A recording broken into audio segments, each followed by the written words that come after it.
could be with anyone, you're here with me. You're here with me. You could be around me. You could be with anyone, and I could be with anyone. You're here with me. You're here with me. Hey, what's going on, people? How's everybody doing? Welcome to the show. Hopefully, everybody had a good night, a great weekend as we sit here and try to talk about some of this sister wives foolishness.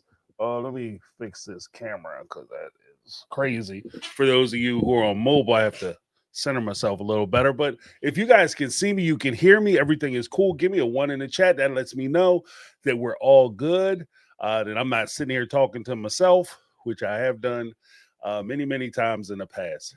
I have to call down. All right, thank you, Lizzie B. Appreciate you. How you doing, Lizzie? Pop that out, and then let me pop another one out so I can actually see what you guys are saying. Um, yeah, hopefully you guys had an opportunity to see tonight's episode. It was actually a pretty decent episode. In fairness, there were some things to talk about. I have some thoughts. Okay, James got some thoughts about some of the stuff that we saw tonight. And some of the thoughts that I have, I'm gonna be honest with you, are not pretty. They're not gonna be happy thoughts. These are not gonna be feel good thoughts. These are not gonna be thoughts of encouragement for the cast members, because some information started coming out about what's been going on behind the scenes, and we need to have that conversation. Okay, especially as we talk about like we're at the precipice and really the crossroads of trying to figure out where the show is going and what TLC plans on doing. And I think that this is actually one of the major things that will impact the show moving forward. Okay, or potentially any spinoffs moving forward. Just as like a small, I won't even call it housekeeping, but minor details. We had an opportunity to see Janelle go off with her friends to New Orleans tonight. We'll save the spicy stuff towards the end because I don't want to burn myself out, because I'm also giving myself an opportunity to kind of pull in a little bit. But we got the opportunity to see Janelle go off with her friends, and you know what? I don't know, like y'all. To be honest with you, Mary's friend Jen, I like her from the respect that she gives Mary a good basis of where she is. Uh, she gives a good basis of like, Mary, this is what Cody's up to. Mary, you gotta pull your head up out of Cody's ass because he's not treating you well, etc., etc. That's where I think Jen's true value to the show and maybe even her friendship with Mary kind of shines through. Janelle's friends, they seem like they fun. You know what I mean? Like, I won't be like a friend snob or anything, but other two friend groups, I think Janelle's friends are probably more my speed. Like, like some of the jokes that they were telling, I thought were like kind of funny. Jen and Mary, like I said, it's no shot on them at all. Like, your sense of humor is your sense of humor. What you think is funny is what you think is funny. But it just seems like, from my respect, it just seems like Mary and Jen's jokes are a lot more. I don't want to say juvenile, but I mean, I think that's probably the best descriptor. Whereas the other ladies, it seems like their jokes are a little more sophisticated. Like they're a little more sophisticated. So it's not necessarily like they could have, like, if with the alligator eating gator meat. I don't know if anybody's ever had gator before. I've had gator before. It's as they say with everything, it tastes like chicken, just really greasy ass chicken. It's greasy as shit. Like, it's crazy. I don't know how people eat that stuff. It's so greasy. But the whole thing with like that, they sat there and had a whole conversation about that. They said the joke, like what I was thinking when they were like, "Oh, these look like little bugs in the corner of your barrel." I'm like, "What do you mean, cockroaches?" Like, who the hell? Who admits they didn't even know what a cockroach is, and why would you eat those? Like, that is disgusting. This don't sound like fun. I'm certainly not gonna pay to go on vacation to eat cockroaches. Like, who does that? Like, that must be some off kilter stuff. Like, nobody I know would pay to go. Like, I don't want to see a cockroach. Okay, I want to see cockroach in my house. I'm damn sure not gonna pay to go to somebody else's house to see no damn cockroaches, or apartment, or a hotel or whatever. But like that conversation, I thought was funny. But and even the conversation, do you want a tall guy? Do you want a short king? Even a roller coaster got height requirements. I thought that shit was funny. You know, and with Jen and them, everything seems to be about sex. Like they seem desperate to me. Like I don't know. And again, like this is everybody has their own taste in friends. Everybody has their own sense of humor, what they kind of jive with. So, but that's just my vote. Matter of fact, let's run a poll. I'm kind of curious what people are thinking. I'm about to set this up. Start a poll. Which friend group would you join? Oh, can't type tonight. All right. Go team Janelle. Not necessarily Janelle, but like her friends, like the conversation they was having. We're gonna get into that in a minute. Team Mary. All right, we're gonna get into that in a minute. Like that's a separate question, y'all. I gotta post it in because I don't know what the hell this is. I might have I don't know. I know I got this little mobile thing going where I come off a little better for the mobile phones, but it sounds like they separate my chat and stuff. I don't know if I like that.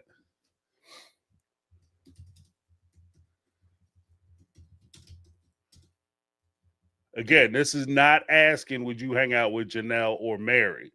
Which friend group, like dynamics in friend groups, would you hang out with? All right, I gotta type everything twice apparently. All right, here we go. Yeah, we're gonna have to talk about. I don't know, guys. Like between County Pass and the kids, where do we start? Where do we start? All right, yeah, we'll get into it in a minute. Again, with the poll question, it's not would you hang out with Janelle or would you hang out with Mary? I'm talking about the dynamics of that friend group. Like, which one do you find more appealing? That's all. Let's not get crazy, y'all. Let's not get crazy. Nicole Aggie said Jen is funny. That, like I said, everybody got their own taste. It's cool. This is not a somebody right and somebody wrong. You know what I mean? I see some of the humor and stuff with some of the things that Jen say. It's not like they're terrible, which is why I'm asking as a friend group. I'm not saying, oh, would you hang out with Cody and Robin because they so entertaining? Like I didn't even put them in the thing because I couldn't do them.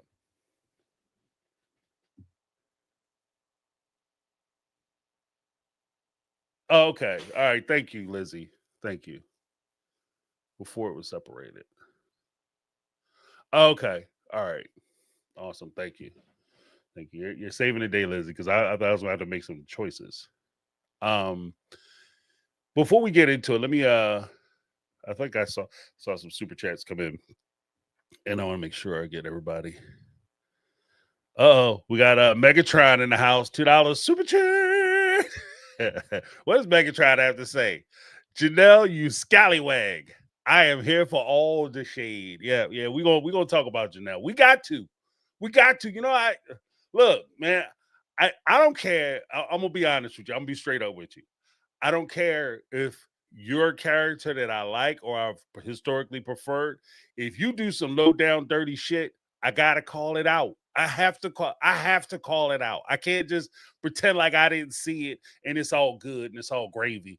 Oh yeah, that's fine. You was planning on doing some low down dirty nasty ass shit to your friend, your quote unquote friend, somebody that you was advising. Okay, yeah, we're gonna have to talk about that, Megatron. We're gonna have to get into it. We're gonna have to get into it. It is what it is. You know, sorry, not sorry. I'm like Cody. I apologize. I apologize. You ever hear somebody apologize? Because that's coming up soon. The apology tour is coming up soon. You ever hear somebody apologize where that's the first thing they say, and every time they say you want to slap the fire their ass because it's just something they saying that they actually don't mean it. Like there's nothing more annoying to me than for you to apologize to me and not mean it. If you don't mean it, save that shit. Put it in the can, shove it up your ass and toss it in the ocean. I don't care. Don't give it to me though. Don't apologize and pretend like you doing me a favor.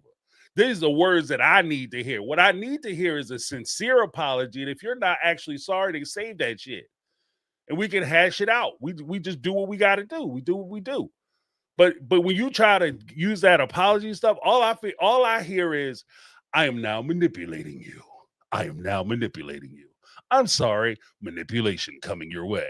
I'm not playing that. No. See, if anything, that's just gonna get me more fired up. That's just gonna make me more angry. Whatever I'm mad at, it's that plus now this. Because now you treat me like I'm a dumbass. That, you know what I mean? Like, the one thing, I'm not saying I'm a genius and none of that bullshit. I don't know. But what I do know is I'm not a stupid ass person. I don't hold myself out as stupid. Right. And when you sit up there in a fake ass apology, or as I like to call it, you apologize. Okay. You sit up there and give me the apologize. Oh, I'm so sorry. You're telling me that you think I'm dumb. Right. You think I'm stupid. You think I'm a dodo. So you just gonna sit there and apologize to my face, and I'm supposed to be grateful that you would take time to apologize to me. Thank you so much for telling me something to make me feel better, because that's the only thing that matters to me, because I'm too stupid to understand that you really don't mean it. And whatever it is that you did wrong to offend me or create some kind of offense towards me, you actually don't give a shit that you did it. But I'm supposed to just take it, shut up, smile, smile and be sweet, so that you can feel better about yourself? No, thank you. No, thank you. Well, you can miss me with all that shit and tell it to tell your story walking, Hus. You can tell that shit walking down the street. So I'm all about that, Megatron. Let me give you a little something though. Thank you so much.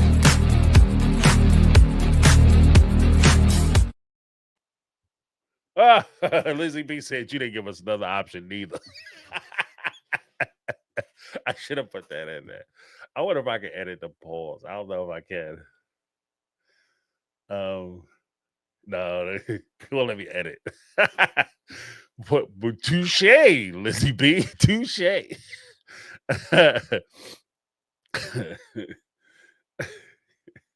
Neither. I'm not doing neither one of these. I value my time too much.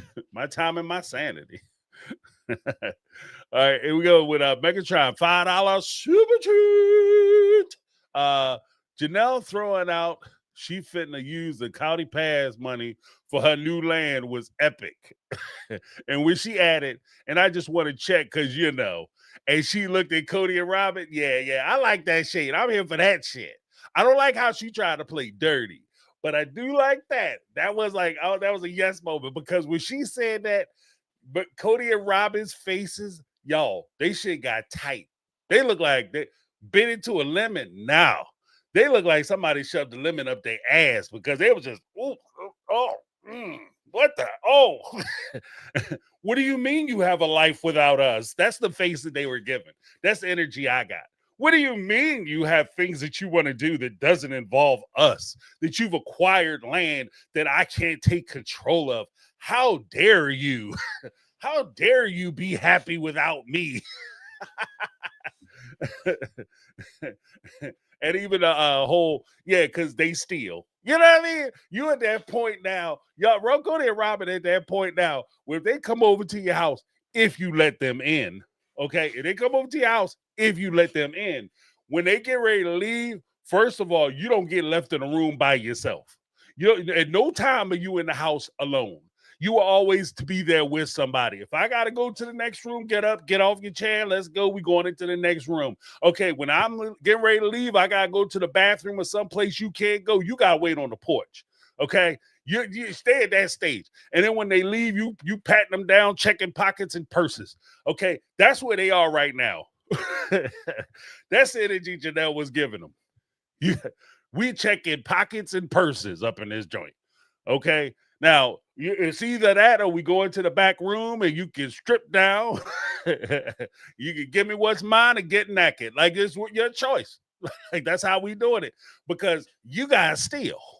You guys are thieves. That's what Janelle did to them.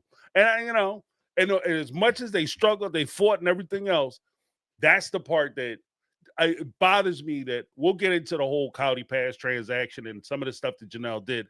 That's the part that bothers me the most when it came to her trying to create deals with Cody behind Mary's back to force the sale. That's the part that bothers me the most, because you guys are still putting yourself in a position where you're trying to trust somebody that you know steals. You know he's going, because that's what you just said. When you sit there and say, I want to check the numbers to make sure that this dude put the right numbers in, that we're actually getting the money we need. And yet we're going to talk about this, because I got something for homeboy to the worst realtor ever. Okay, if I ever buy a stick of stone in Arizona, I would never use that guy. I would never use him. Are you kidding me? He is the worst realtor ever. Look, I know being on TV sometimes is a good way for you to get your name out. But the level of unprofessionalism that this guy demonstrated on Cloudy Pass it's unlike anything I've ever seen. Like, you're about to walk away with a fat ass commission check. I'm talking about a fat ass commission check. This is $1 million property. And you guys, just from this one transaction, if you get the full 6%, you divide that 2 ways, 3%, you walk away with 3%, whatever, you're walking away with a fat ass commission check on this property. And the way he went about it, bruh, I don't care. Somebody gonna write, or some of the other creators are probably gonna say, but yeah, that was probably done by production. The production probably did that way because they wanted to increase the Look, this is gonna be one of them Bruno Mars moments. Okay, we not doing that. I wouldn't put my name, my reputation on the line for this show. It's better to never be on a TV show than to be on a TV show, especially a reality show, and have a bad look and come off unprofessional as hell. That whole shit was unprofessional. I can't even look. When I saw that shit, I was done. You know what I mean? I saw that, I was done, data. I was like, everybody would have got cut. He talking about showdown on Cloudy Pass. It would have been a Cloudy Pass cuss out. Okay? That's what it would have been. It would have been the showdown in Cloudy Pass. It would have been the Cloudy Pass cuss out extravaganza. Everybody got laid out up in that joint. Are you kidding me? Are you kidding me? Oh, what are you, nuts? You show hour late and then some? Oh, baby, we're gonna have a conversation about that, because James have some thoughts. Okay, but thank you so much, Megatron. Telling you straight up. All right, we got a couple more. I just get to this, and we're gonna get into it, y'all. But keep sending them in by means. But Mega. Oh wait, hold up. Where's my John at? Where's my guy at? Hold on now. Hold up. Wait a minute. We got Negla in the house. Negla 3 in the house with a $2 super treat. Is Michelle in here? Is Michelle in the house? Let me know when Michelle touched down if she come in. I want to give a shout out to Michelle. Mary. FG is middle school. Oh, Mary's friend group is middle school. Janelle friend group is college. Yeah, and I'm a little too old for both of them. I ain't gonna lie. But at least I can appreciate the fact that at least Janelle and them wasn't sitting there holding like the stick of crocodile meat, gator meat, talking about, oh, you know what this look like? I'm about to put it in my mouth. Ooh, somebody done greased it up. Like I couldn't do those jokes. You know what I mean? That shit was crazy. Because I feel like that's kind of where every conversation with Jen and Mary, it winds up. You know what I mean? He has a pee-pee. Like, it's just, it's too much. Too much. Like, I don't mind, like, Lord knows I don't mind a good dirty joke, right? You know, I've worked blue humor. I've done all that stuff. But let's not, you know, sometimes you gotta leave a little to the imagination. A little bit. Come on now. Let me give Negla 3. Negla 3, salute. Let me give you a little something.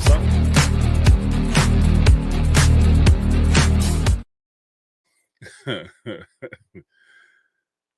have Ty with the $4.99 super chat. I've been riding hard for Janelle for a bit now. Ride or die. But y'all, the buttermilk is not clean. And yeah. You know what, Ty? We right here with each other. Me and you right here. I've been riding hard for Janelle, Christine. I've been riding hard for those two, especially. I've even gone as far as to try to come up with some rationalization as to why she might have said what she said last week. You know, if you Cody, if you want to sell the land out from under, I mean, you gotta do what you gotta do. I was like, okay, well, maybe it didn't come off that way, or she was just merely stating the facts. When Cody dropped truth bombs tonight, and revealed that she was trying to go back and sell that shit out from under Mary, only giving Mary what, 1/3 of one parcel. Janelle, what we doing? You know, like Ty said, the buttermilk is not clean. Okay. You know, this buttermilk, not only is it not clean, this buttermilk got the salmonella in it. And since they also man crazy in Janelle's group, it's the salmonella. They got the salmonella up in that joint, make it cough, sneeze, and itch. Real funny.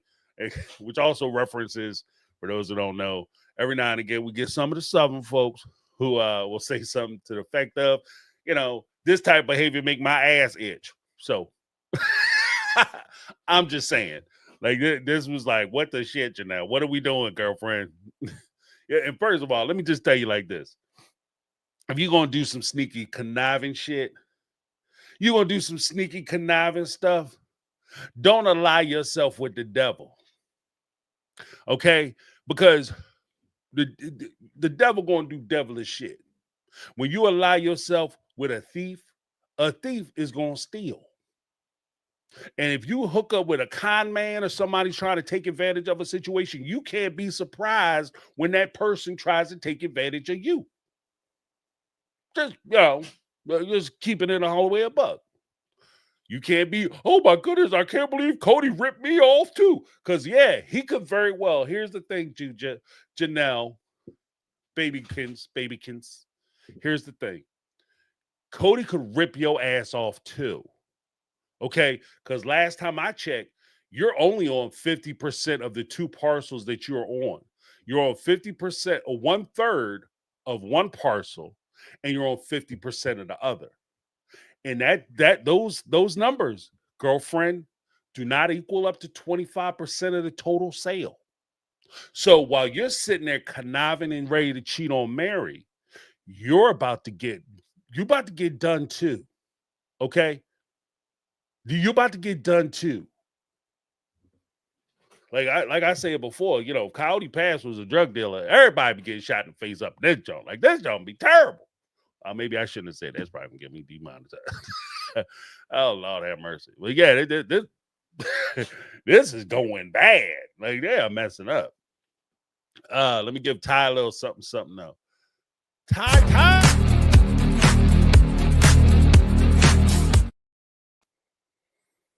Yeah, yeah, you gotta be careful. You call yourself hooking up with some people, boy, and they will undo you. Then we had Annie Banani. What's up, Annie Banani? I love the name. Annie Banani with the $10 super chat. Oh, unrelated, but I did speak Pike for the first time to talk about Decider's interview with Cody, and I ended up sending 6 messages. I had a whole page of notes because this man made me say, shut the fuck up so much. Look, we gonna play him. How about that, Andy Banani? We gonna play him. Welcome to the crew. You just sent in your first message. Boom! Gonna have to come up with some celebration stuff for the first timers. That's awesome. Thank you. Looking forward to listening to your message. We're gonna talk about it on Thursday. Make sure you guys hook up with us on Thursday, where we run the Speak Pipe reaction show, where you guys get to have your words in. You get to say what's on your mind. Thank you so much, Lizzie B. That's what it is. Speakpipe.com.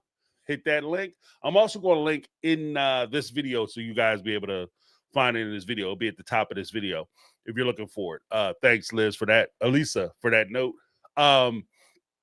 So, yeah, you are more than welcome to call in, leave your messages, and we'll talk about it because some of it will drive you crazy. All right, and I'm going to do a video on Deciders thing too. So thank you so much. Appreciate you. Let me give you a little something. I am so behind on my video making too. I got so much shit to do. But Annie Banani, this is for you.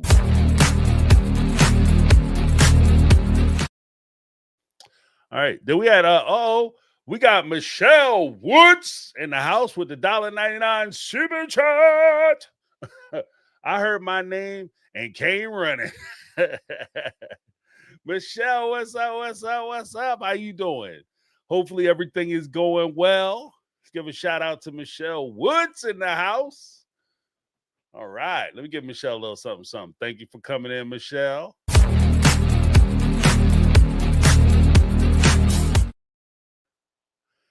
All right. Thank you, Michelle. Thank you. Glad to have you in the house, Michelle. Michelle's also a content creator, so look for her stuff.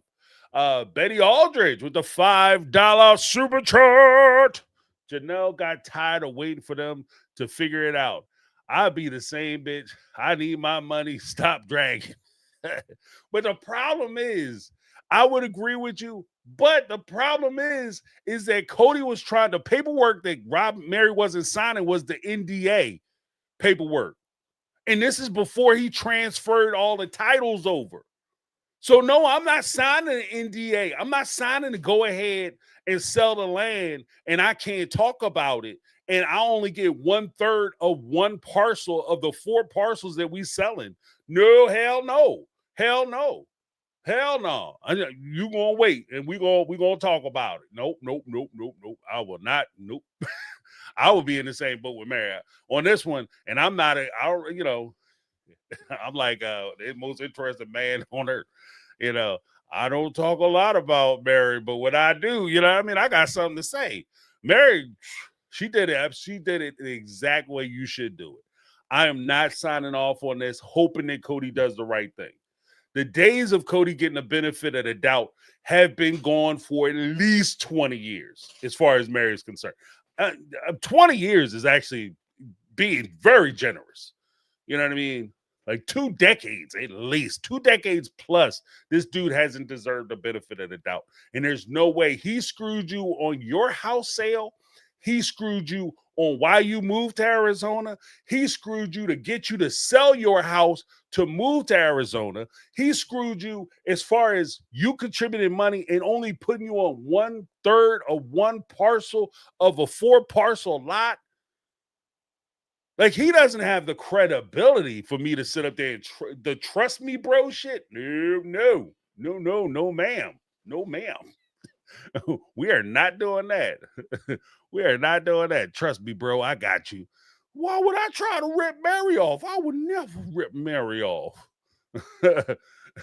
So I'm gonna sign the paperwork, and you guys are gonna give me a check. You're gonna write me a check out.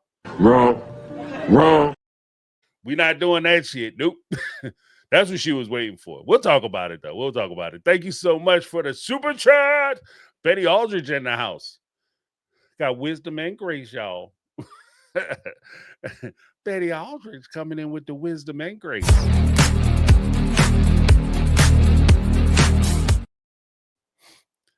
Then we have Love Soka. Remember, for 9 months. What? Almost a year.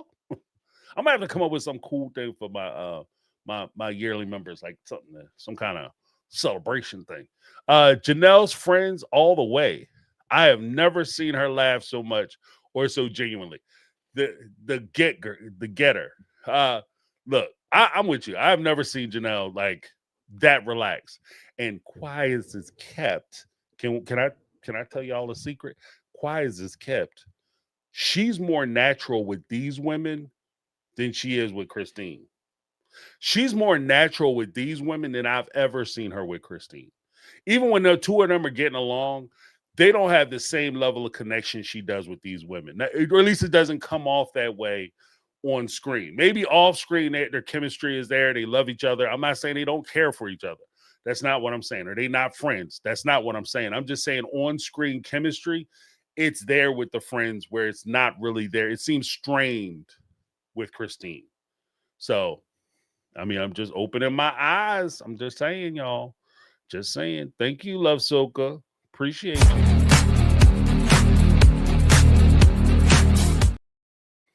And by all means, if you guys disagree with me, it is what it is. I mean, I'm okay with it.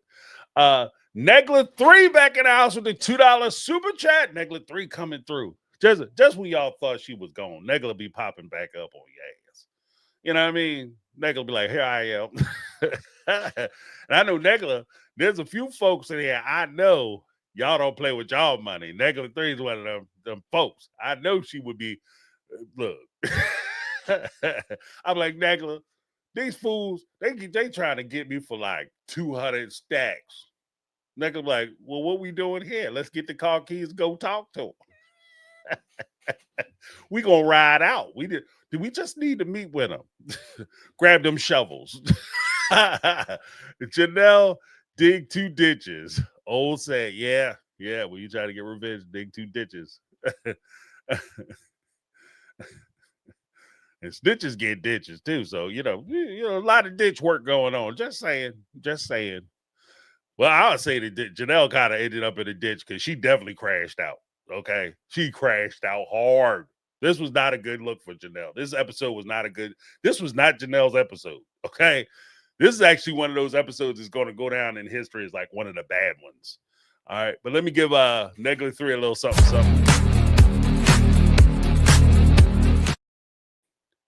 And it's almost crazy too, because last week I was talking about like this season, what we really are missing is the earmark episode. Like, you know, in previous seasons, you had the Isabel episode, the Truly episode, where she got sick. You have the episode with the adoption. You have Catfish. You have, you know, the seasons were pretty marked. This one, this is all you, Janelle. This is your episode. Is like, what are we doing, girlfriend? What are we doing? That was grimy. But YouTube is my time machine. What's going on? Remember, for 3 months, holla at your boy. All right, YouTube is my time machine. Do you think Cody is really calling his kids? No. I think he's calling them names. I think he's calling them everything but, you know, children of God. That's what I think. Sounds like he's blaming them for not reciprocating. Here's the thing. Because I'm going to talk a little bit about that. That's one of the things I can feel myself heating back up again. You know what I mean? Like, you ever had that? Like, there's certain things I'll talk about, or like, you know, and it doesn't even have to be real, but just thinking about this shit just get my shit. Like, it just activates something. It's like, oh, we about to do it. We about to do it. My body is flipping switches. That's how you wind up in digits, flipping switches. Because I'm about to crash out. But look, when it comes down to it, the whole thing with Cody and those kids, that's always going to be a problem for me for one very good reason. He's never taken responsibility for his part in it. Everything that happens to him is somebody else's fault. And, you know, just my personal life, I've been through enough struggles. I've had enough hard times, good times, bad times, been top of the top, bottom of the bottom. I've been all over the place. You know what I mean? And the one thing that I've always been consistent about is my participation in the results of my situation. Let me say that one more again. I've always been reflective of my participation in my situation. What did I do to land me where I am? What good decisions did I make? What bad decisions did I make? How can I improve upon things that I'm doing so that I can get a better outcome, or outcome that I find more desirable? I'm not going to sit up here and is this person, is that person, oh, what he did and what they did and what they got going on. What am I doing or what am I not doing?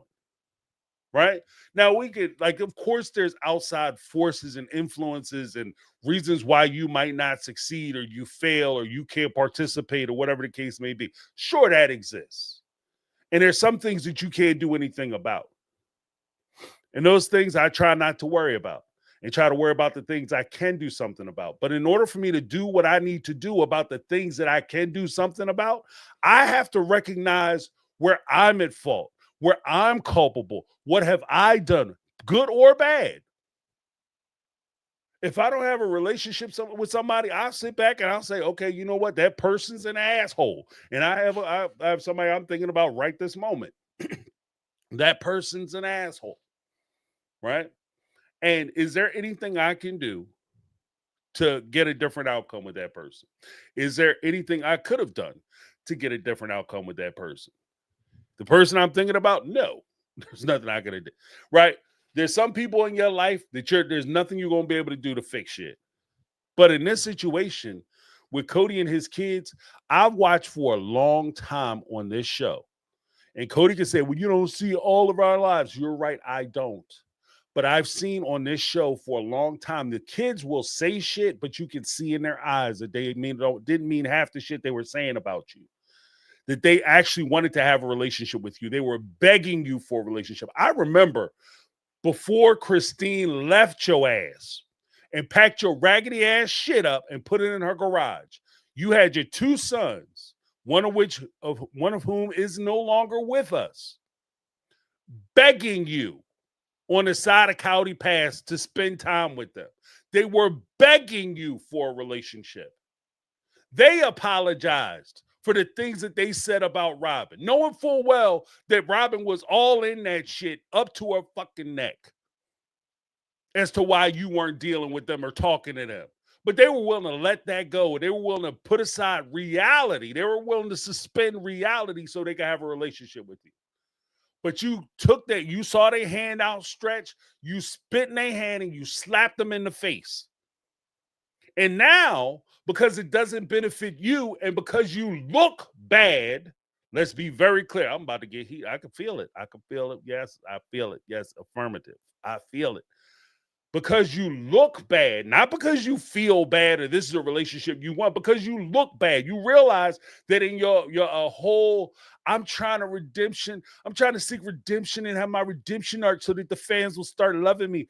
You realize that nobody is going to love you, like you, or give a shit about you if you can't take care of the people you're supposed to take care of. They damn sure aren't going to look to you for advice. And that's where he's trying to put himself. For anybody who's under some kind of delusion that this man wants to be popular on Sister Wives, you are insane. He wants to be the guy that gives advice on relationships, especially romantic relationships and parenthood. And you can't give parental advice when you don't talk to your kids because you refuse to talk to them. Now, let's keep it all the way above. Sometimes, and I'm also aware of this, I know we all like to pretend that all children are saints and they're all innocents. But look, assholes come from somewhere. Okay, let's be very clear. Let me say that one more again, because I did not stutter and I didn't make a mistake when I said it. Assholes come from somewhere. Assholes were once kids, and they grow up to become assholes. They were asshole kids, they become asshole adults. And those asshole adults don't always have positive relationships with their family, including their kids and or their parents. You know why? Because they're assholes. I'm sorry I said the A word so much, but pardon my French. Is that a pile of lie? I don't know. You didn't mean that. You do too much.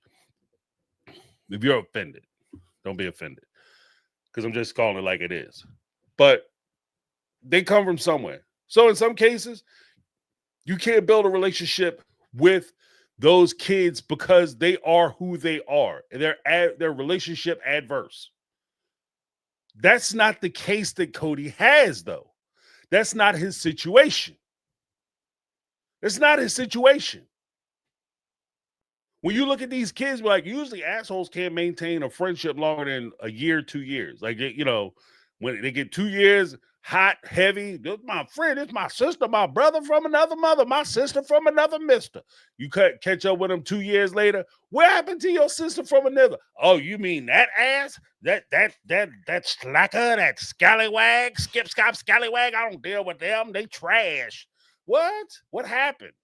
They found out you was an asshole. That's what happened. And sometimes they don't get along with their parents. There's nothing their parents can do. I acknowledge that. But that's not this situation. And if I'm wrong, Cody, if I'm wrong, say I'm wrong. You don't have a problem saying anything else. You don't have a problem blaming them and saying nasty, rude shit to them on television any other time. Come out and tell the truth. If you say it, your truth, if you're saying that you don't have a relationship with your kids because they're assholes and there's something fundamentally wrong with them because they wackadoo, then come out and say it. But don't sit up here and try to play it off like, oh, because it's the divorce that I don't get along my kids. That's a damn lie. That's a lie. That's a lie. But thank you so much, YouTube is my time machine. We're going to have to kick this shit off because now you done got me fired up. Somebody done kicked somebody done poured gas all over the fire. We're going to put the fire out. Grab that glass of water. That's not water. That's gasoline. Okay, good. Because we about to blow up like a man smoking at a gas station, son. It's over. All right, let's get into it.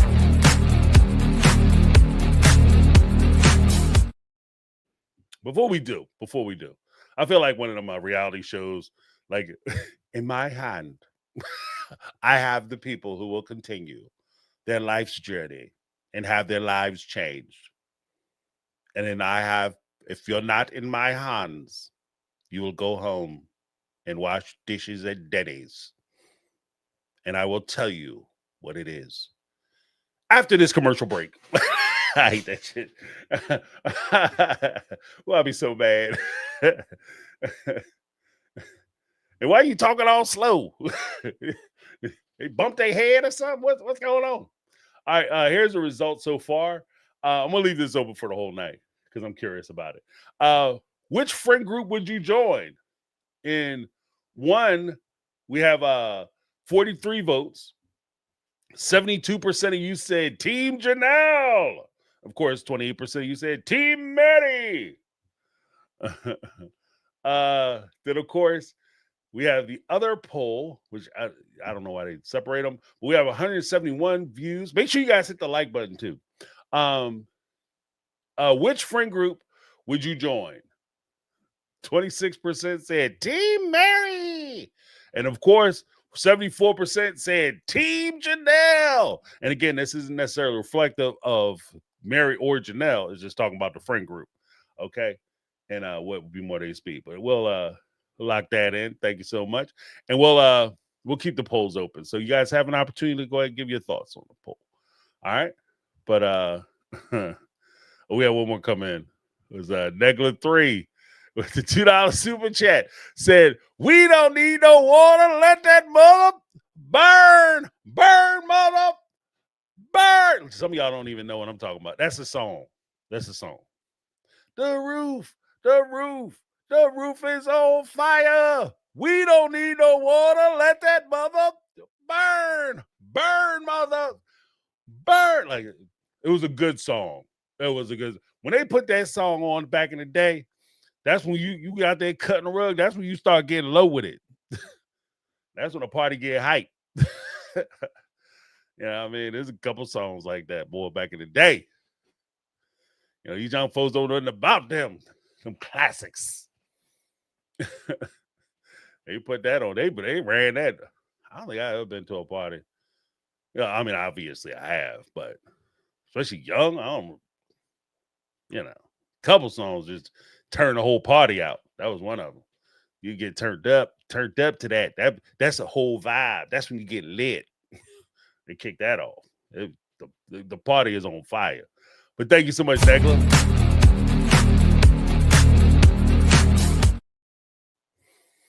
All right. So what happened tonight? I've been going crazy. Holy shit. All right. So we had the whole showdown at Coyote Pass. All right. And like I said, it wouldn't have been no showdown at Coyote Pass. It would have been a Coyote Pass cuss out. James was invited because this whole shit was ridiculous. It was the most ridiculous situation ever.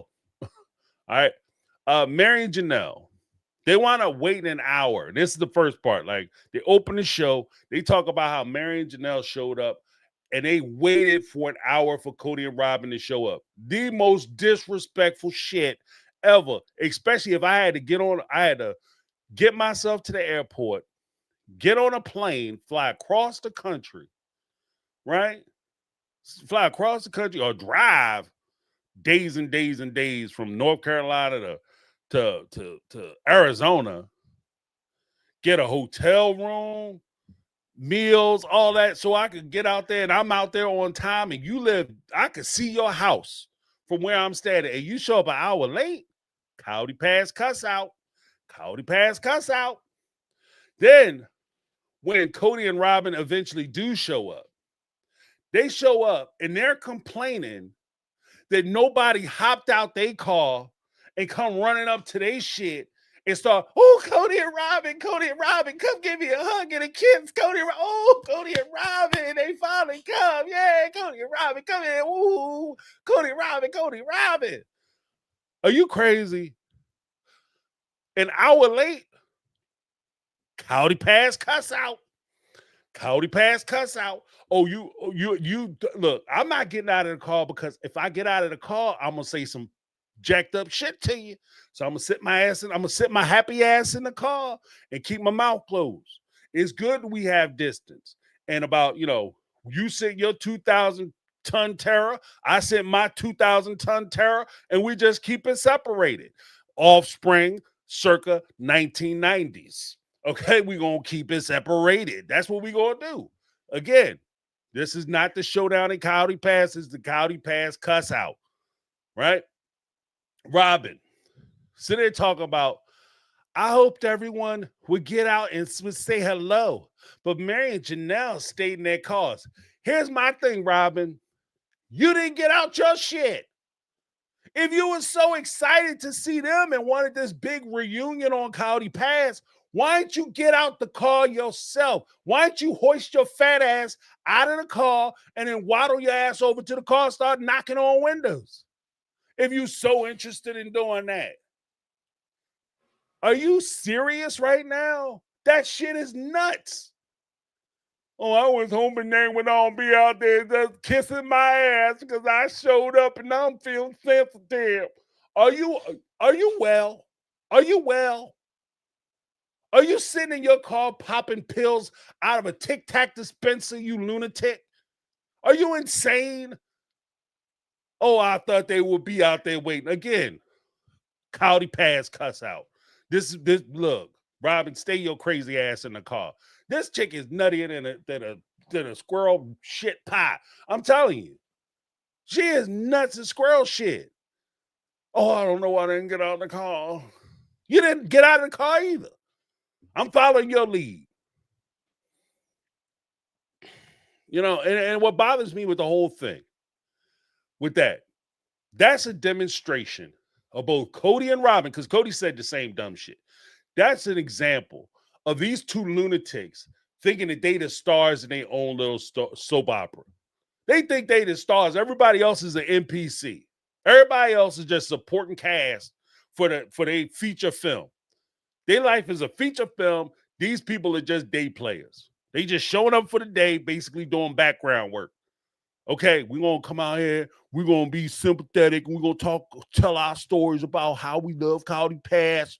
And the two of them, they better not say nothing because I'm going to yell cut and tell the director, I need to talk to you about the old background help that you hired because we got to get rid of them because they got too many opinions. If you want,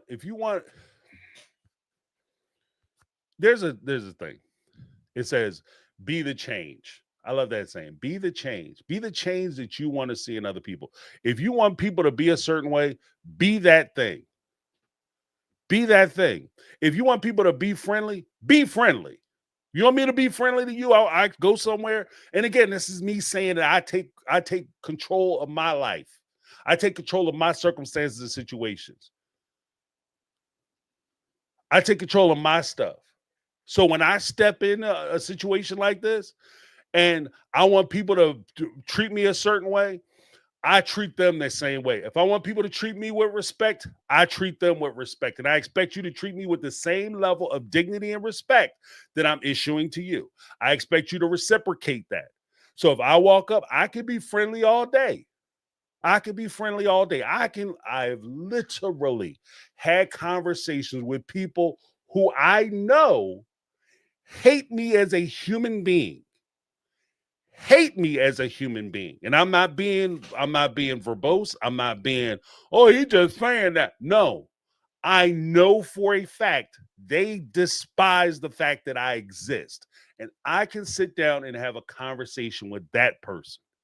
So you can't tell me that your ass can't go out there and you about to get paid hundreds of thousands of dollars each, and you can't be nice to somebody. You can't, hey guys, how you doing? If you're gonna give me, I could sit out there and look, if they gonna give me $300,000, I could sit there, hey Cody, how you doing?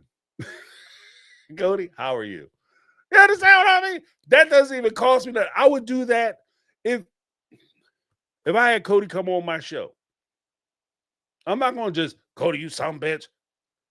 We gotta have a conversation. I can keep it professional. I'm going to ask pointed questions because I feel like I'm not, me being nasty, me being rude, me cussing him out is just going to give him an excuse to evade the questions that I want to ask him. But I will be nice enough to ask the questions that I need to ask because I don't want to have a conversation about how I acted. I want to have a conversation about what you did or what I think you did or your thoughts on a particular subject matter. Is that deep? But again, the whole thing with I gotta kiss your ass, Cody cuss out. Here's the part. Well, we'll say this part for last. Talk about the eye contact. They did a whole thing about it's not fair. We got out and Mary was saying that she was looking Cody in the face, and she was looking at Robin and trying to smile at her and give her a knowing smile and trying to get that smile back so that they know they on this, they on team together. They can, get together and talk and fraternize with one another. It was okay. They could be adults about it, and maybe they could spark their friendship again. Right? Cody and Robin came out and said that especially Robin, I tried to look Mary in the face a few times, and she would always look away, and she would never look at me. And these two idiots, God bless them. God bless them. That's what I'm gonna say. I'm gonna start there. God bless them. Fools and children, right? They tell these stories, and I know they tell these stories because they are trying to make themselves seem more like victims. And two, they haven't seen the footage, y'all. They don't know what's coming in. They didn't know what they caught or what they were planning on showing. The whole time they showing them stand out there on the side of the mountain. I see Mary staring in their face, looking like somebody El Kabong the shit out of her with a guitar. And she's standing, smiling at Cody and Robin in their faces. And Cody and Robin are looking off in the damn mountains. They looking at the beautiful mountains. Look at the beautiful mountains. That's what Cody and Robin looking at. They couldn't even be bothered looking over there at Mary. So the fact that both Cody and Robin both said Mary didn't look at them at all. She couldn't. She was standing the whole time grinning in your faces. What are you talking about? That's why you guys look like idiots half the time. Because you tell these stupid ass lies. Why lie about it? That's what this part of the reason why y'all show is going to be dog shit. Because you cannot not lie. Your show is dog shit. If you guys ever have a spinoff, it's dog shit. I'm calling it now. I think I called it before. But I'm going to officially say it again. Your show would be dog shit. Because you guys can't be honest with what's going on. Then they had that whole thing again. They wouldn't look me in the face. Cody pass cuss out. Cody starts let's talk about this dude first. And I'm torn because there's a couple places where I'm a little. I was like, what the shit? First thing, when the guy pulls up, let's talk about the unprofessional nature of this real estate agent, Justin. When this ass pulls up an hour plus late. Now, I don't know if Justin, if you're filling out paperwork, even if Cody is the point person that you're talking to, because you're dealing with people who are equal owners of the land and the property, there shouldn't be one piece of communication in my mind. There shouldn't be one piece of communication that you guys are exchanging with regard to this property that I am on, my name is listed on, and I'm a partner of, that should not have me CC'd. If I'm not CC'd, I should be BCC'd. I should be blind copied on everything. I should be full notice. I should have full notice about everything you guys are talking about, because you're representing me as well, because you're representing us on the sale of this property, not Cody. You're not Cody's real estate agent. You're the real estate agent of everyone who is listed on this property, unless, of course, you want Mary and Janelle to go out and hire their own real estate agents, in which case you're going to be splitting up that money. So because you get the benefit of the full commission, your ass needs to make sure that I'm included in the loop of every piece of information that goes out. Full stop. Full freaking stop. Second unprofessional thing. So we can even, well, as a matter of fact, let's start even before then. One, I should have been included in every piece of correspondence that went out with regard to this land. He said, this is the first time I met you. We should have already had conversation via email, phone, whatever the case may be. We should have already had conversations, because you're also representing me, unless you plan on giving me your share, my share of your commission check, which I know you don't want to do. So do me the service of being serviceable to me. If I'm paying you, I expect you to do the job. Not hard. Then this asshole pulls up in a truck with a dirt bike strapped to the back. So if you're showing up late, now I'm gonna be honest with you. If he showed up on time, I probably wouldn't even thought anything about it, because he's entitled to have a life outside of this deal. But if you show up late to our meeting where I'm about to slide you over thousands of dollars for this transaction, potentially tens of thousands of dollars for this transaction, and you show up tens of thousands of dollars, and you show up and you got a bike strapped in the back of your truck, bike, fishing poles, shotguns, skateboards, basketball, my mind will automatically go, this asshole was ramp jumping on his dirt bike instead of showing up to this meeting on time. Obviously, you got other things you need to be doing. And again, here's a quick note for people who might be in this field. Maybe not everybody thinks like me. I recognize that. But for me, I always would sit there and look at my deals. Could I done a little better, especially deals that I have to negotiate, right? Could I have negotiated a little better? Like if I come in and I make an offer on something, and I could be still like you go to a car dealership or you're buying a piece of property, a home or whatever, and you make an offer and it might even be below their asking price, and they snap that offer up. The first thing you thinking is, shit, maybe I went too high because they came back too fast with that yes, please, yes. Maybe I went too high, I put too much money on the table, right? And that's what I would be thinking. Maybe we went with the wrong guy. Because if he's this unprofessional, how then do I know that he's doing his due diligence and actually making sure he gets the property out, listing the property correctly? Maybe he doesn't have the professional ties to be able to loop in, to be able to connect with people who could actually purchase this property. He might be a guy who's doing this on the side or some shit. And with the level of money that we're talking about, I need a full-time professional guy who's doing this so that I feel comfortable about this deal. There's nothing about the way they presented this whole thing, that whole interaction. There's nothing about that would have made me feel comfortable driving off Coyote Pass. Absolutely zero. The lateness, showing up with the shit on your back of your truck. I guess you trying to look like Mountain Man. I don't need a Mountain Man.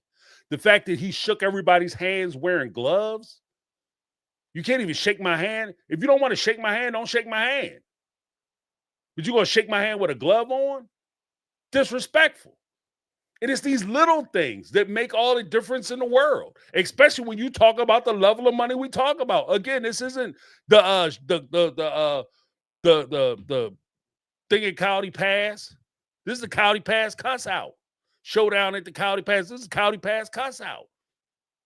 Then when this ass shows up, an hour late, hour plus late, because Robin and Cody got there an hour and he's still waiting.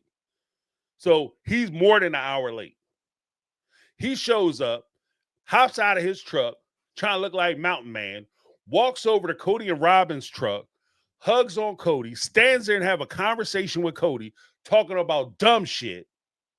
Oh, you think the weather is coming down? Yeah, the wind is going blowing. And I thought it'd be chilly up here. Oh, my goodness. I thought it was going to rain. Oh, Cody, you're so smart. I love your hair.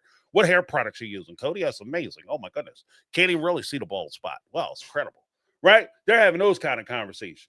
Then Robin jump out of the car. She go hop her happy ass over there and give dude a deep-ass chest hug. Right? That's why Cody ass is nervous. Because Robin, first chance she gets, she damn stroking this dude's butt. You know what I mean? His bum, my bum is on your lips. My bum is on your lips. Like she over there chest hugging this dude, all front facing. Oh, come here, Justin. Give me some of that polygamy love. All right. Then he doesn't even speak to the other two women. They just standing there looking. These are people who are paying you. They're paying you. They gonna write you a fat ass commission check after the deal goes through, and you can't even walk your stupid ass over and say hello. Hi, how you doing? I'm Justin. We've been talking. This is the conversation I was expecting to hear. Hi, I'm Justin. We've been talking via email. It's so nice to finally meet you in person.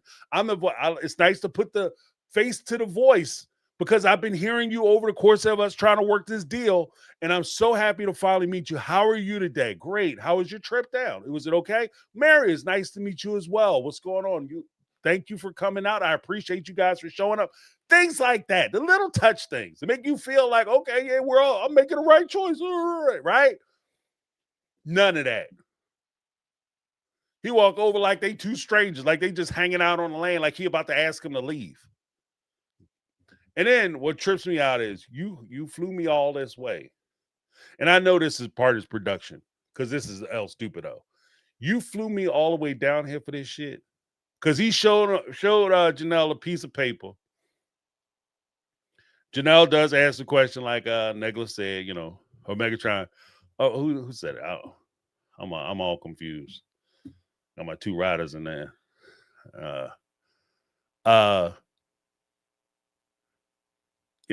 Said, okay. Megatron. Yeah, asking the question about, I want to check the numbers to make sure. And then after you check the numbers, they supposedly sign a paper just to get his nice to meet you. He finally leave. And then Cody and Robin hot on his heels leaving, right? You brought me, I flew across the country for that shit. I could show up, especially if it's a national office. If you're working with Remax or Century 21 or any of the other places, you could go to that place. You can send it to me. I can go to a notary public, get it notarized, send it back. We'd be done. Especially if you're going to sit there and ignore me. Well, I'm flying across the country to be ignored on my deal where I'm paying your kids' tuition. I just bought you a freaking boat. Are you kidding me? Man, that whole thing. Like I said, the County Pass cuss out. That shit was unprofessional as hell. And I know we have a couple content creators who are also realtors. I think Anus itself, they're realtors. I'm sure they'll have maybe they'll have a difference of opinion. This is just me. I'm buying a house. I bought properties before, and I'm telling you, if I had a realtor treat me like this, oh, we're done data. I might even pull the fucking deal because I would not feel comfortable with the deal, especially I'm dealing with two crooks as is, and you're in cahoots. I think you're in cahoots with these two crooks. No, I need to. You gonna show me the document? I'm not signing shit. You send this to my attorney. I'm not going through this with y'all. I need somebody who's going to go through this line by line. Particularly the person who's going to file the complaint against your asses when you try to rip me off. I need them on ground floor. I need to bring them in on the ground level because I'm gonna give it to the guy who's going to be handling the case.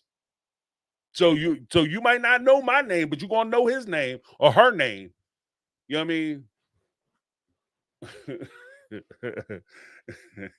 Nigga, eat your ass up, Esquire. That's who my, you know what I'm saying?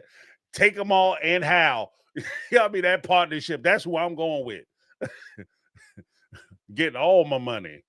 So that shit, like I said, the County Pass cuss out. And it also was very revealing to me that as Mary is standing there to the side, while she was doing that, the one point that I hit, especially now that we saw like kind of the previews, so they must be getting ready to round out this season, which is sad as shit. This is a terrible season. But as they're rounding out the season, they're talking about the tell-all, and they've done separate tell-alls again. And my thing is this: if you guys are in a situation where you aren't yet at a position where you can all sit on the couch, why are y'all even doing the show together? If you can't sit on the couch with one another and talk, why are we doing this show together? Why is there even a Sister Wives show? It's time to end this. Let's just go ahead and cut it, call it a day, call the season to season, and just turn the show off. It's done.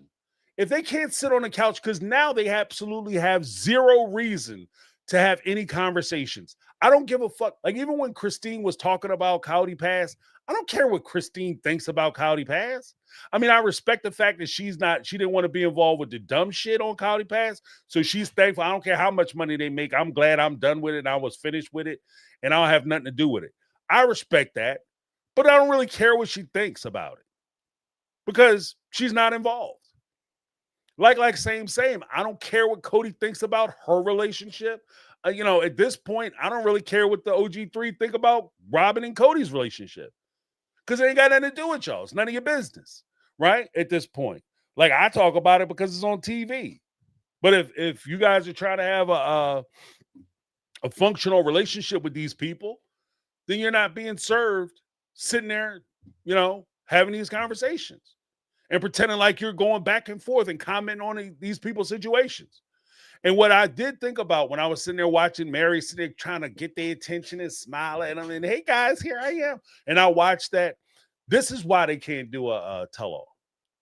And this is going to be crazy, and it's going to sound way more cold than I think I intended to be.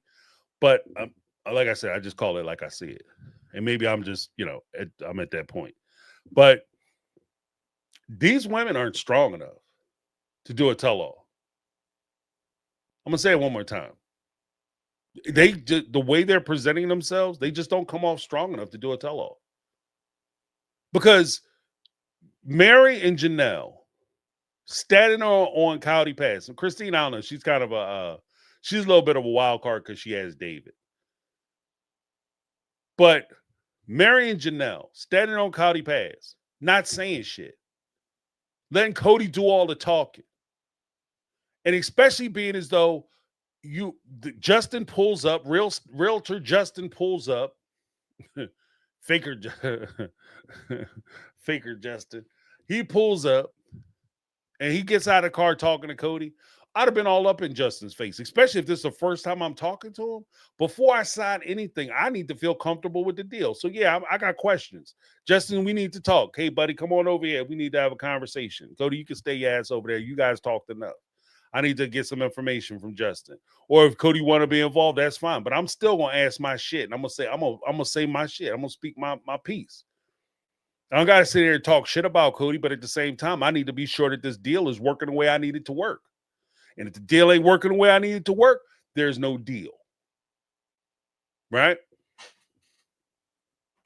But the way they like Mary's looking for the acknowledgement of Robin and Cody. They're waiting for Cody and Robin to invite them into the conversation with Justin. You flew all that way, did all that traveling. You know this guy is handling this property sale for you.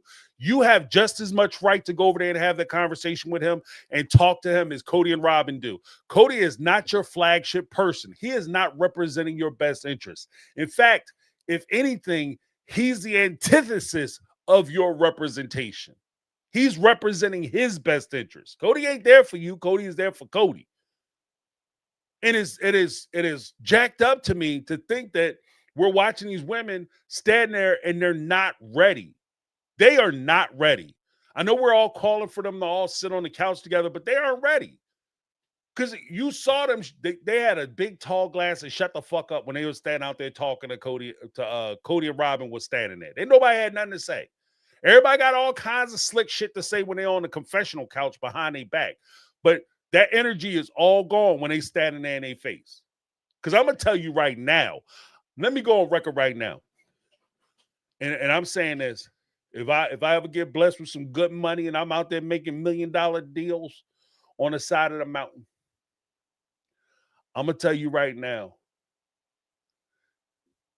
when Justin pulls up an hour plus late, Cody and Robin pulls up an hour plus late. Justin get out of his car, and Cody and Robin want to stand there and talk about how the parents were supposed to be the dream of the family.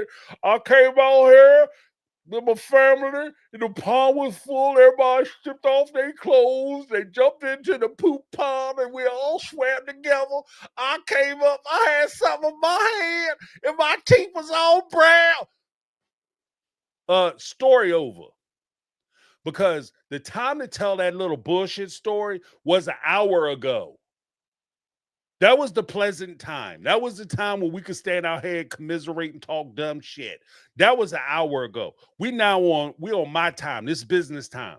So if it ain't about the numbers, it's not about the sale, I don't want to hear shit about it. Let's get this business out the way. I can hop my happy ass in my car and I can go ahead into the sunset for the showdown at the County Pass. I can drive off into the sunset and you guys can stand out here and have whatever dumbass conversation you want to have. You can walk up and down memory lane all you like once I'm gone.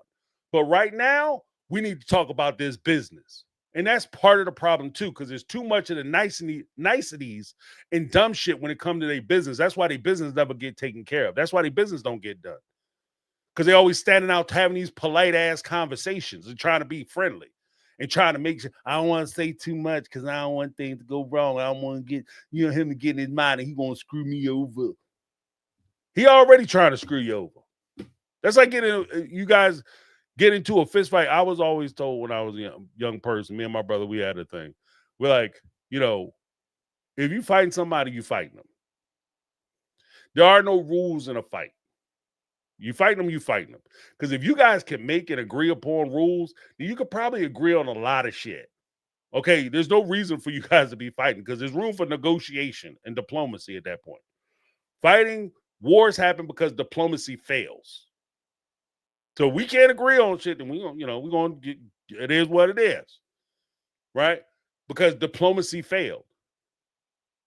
There are no rules. There's no politeness. I'm going to be nice. No, it's not about being nice. If you can't be nice, be professional. The final thing I'm going to say about County Pets before we get into the whole thing with Janelle. I got to round this up. But last thing I'm going to say, two things I want to say about County Pets. First thing, the whole thing about Mary, Robin, I wanted the family to come together. And I'm so bad about the family. She had an opportunity to stand there and talk to the family because 2 members of the family was standing there. One member who has 6 of the kids you don't talk to was standing on the side of the mountain. If you guys wanted to reconnect, that was an opportunity for you guys to reconnect. So I'm not giving her that pass on that bullshit that she always be splaying out for everybody, that she trying to bring the family together and she trying to be the peacemaker. That's bullshit. Okay. The second thing, let's talk about the big issue, right? Janelle. I get you don't like Mary. I get that you don't trust Mary. I get that you tried to warn Mary and Mary wasn't listening to you. That's a far cry from you going behind Mary's back and trying to sell Coyote Pass out from under Mary. Which, if we're going to be honest, if you guys go behind Mary's back and sell Coyote Pass, she never would have got her 25%. I know some people are going to say, but Mary was holding up the paperwork. The paperwork Mary was holding up was Mary wanted Robin, Cody, Janelle, and her name to appear on all the properties. Cody wouldn't transfer the names over until she signed an NDA first. Now, based off of their history and what I like to refer to as common fucking sense, if she signs an NDA before he transfers the titles over, he's under no obligation to transfer the titles over, and she doesn't have the ability to come out and question him not transferring the titles over. She doesn't get to talk about it. And by talking about it, that also includes any lawsuits that she would file. She would be giving her rights away. And that's part of the damn problem from the start. They've been consistently giving their rights away to this man based on a trust me bro premise that he said, okay, girls, you can trust me because once you sign the stuff over to me, I'm going to go down. You give me all your money for your house. I'm going to put it in Robin's house. And when I sell Robin's house, because we're going to build on Coyote Pass, I'm going to give you your money back. Trust me, bro. How much money of that did she get back? Jack shit. Jack just left town. Okay? When it came time to do Coyote Pass, give me all the money, guys. I'm going to go down here and put a bid in for Coyote Pass. Guys, we bought Coyote Pass. Here's the deeds. All of a sudden, Mary's name only appears on one third of one parcel of a 4-parcel plot, and she's just supposed to take it. Oh, I'm going to make sure you get your fair share, Mary. Trust me, bro. I'm going to call you, Mary. We're going to try to work shit out. Trust me, bro. Sell your house in Vegas, Mary. Come to Arizona. Trust me, bro. So why in the world would I trust you to the point that not only am I going to give you the right to sell the property, because it's not saying that her signing an NDA doesn't say that he no longer has the right to sell the property out from underneath her. It just says that she doesn't have the right to talk about it. And it also begs the question, did Janelle know that it was over an NDA? Because it's kind of hinted in the last episode. I have to go back and watch it, but it's kind of hinted that she did know that it was because of the NDA. Mary refused to sign over her right to be able to speak about and or sue in the event that Cody and Robin rip her off. Because if you can't talk about it, you can't talk about it. You damn sure can't put it on a pleading or a complaint without violating the NDA. So you can turn around. She could win the lawsuit for Coyote Pass and lose on the NDA. And their reputations are dog shit anyway. So they just blame her for the reason why they lose popularity. I was one of the finalists on Special Forces, and that's on a bigger network, a bigger show, and it created a bigger platform than anything related to Sister Wives. And because I didn't receive a positive return on my involvement on Special Forces, I'm blaming Mary directly for her saying that I ripped her off on Coyote Pass, and that's why I'm suing her for $5 million. And all that will wind up happening, she would be putting herself in jeopardy of turning around and giving them damn Lizzie's in. So no, you don't sign that shit. That one makes no sense. Another question I would have with regard to that, did Janelle sign an NDA? And as I asked that question, did Janelle sign an NDA? Here's the crazy part about it, yo. Can I tell you a secret? If Janelle signs an NDA, she can't talk about it. But Cody and Robin, if they don't sign a reciprocal NDA regarding the same issues, they're under no obligation to stay silent about any of the issues. They can come out and say whatever they want.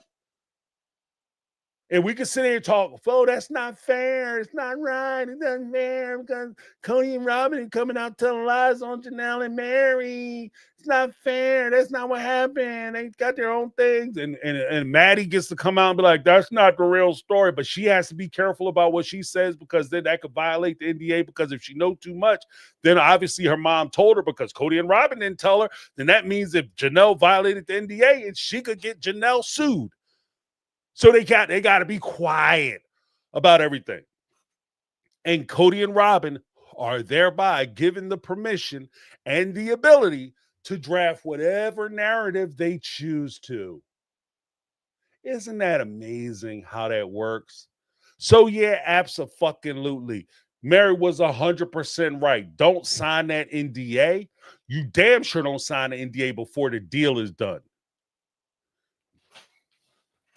Then what? She would have signed the NDA. Then everybody came out, and it would have showed up in the records because you can't hide the sale and the county records. They're accessible. Like I can go to those now if I wanted to, and I can look them up and be like, oh, according to this deed, Mary was only on 1/3 of the property. Then Cody will come out and be like, I gave Mary her fair share. And Mary just got to sit there with a smile on her face during the tell-all. Yeah, I heard you got payback. So now that you guys are whole financially, how do you feel now that you guys are financially separate from Cody because he paid you guys off and now you're financially whole? She just get to sit there with a... Because she can't say shit. That's why you don't sign that. So yeah, that was the paperwork she was holding. And Janelle, I need the money because I got to buy this property. Janelle, again, this is the part that as she's sitting there talking about, I want to defend polygamy. This is the part of polygamy that I stand against. I don't give a shit. I don't even say I don't give a shit because that's not accurate. I don't give a fuck if... I apologize if you guys are upset that I said that. I don't want to hurt your feelings. I don't want to hurt anybody's feelings. But I don't care. Okay? I don't care that about who you sleep with and how many people you sleep with and what your agreement is in your marriage. That's your business. I don't care. I could care less. Okay? I couldn't care less. I should say it that way. That's more accurate. I couldn't care less. But the protections that I wanted you to have, and the protections I was advocating for as to why polygamy is wrong, is this very reason. Because you're relying on somebody else and how they feel about you to give you a fair shake on what your money look like. You are not outsmarting this man. You are not out logicking this man. You are not outmanning this man. I don't give a shit how friendly you are. He is ripping you off. You needed the money because you wanted to make the purchase so you can move your life forward. I respect that. But here's the thing.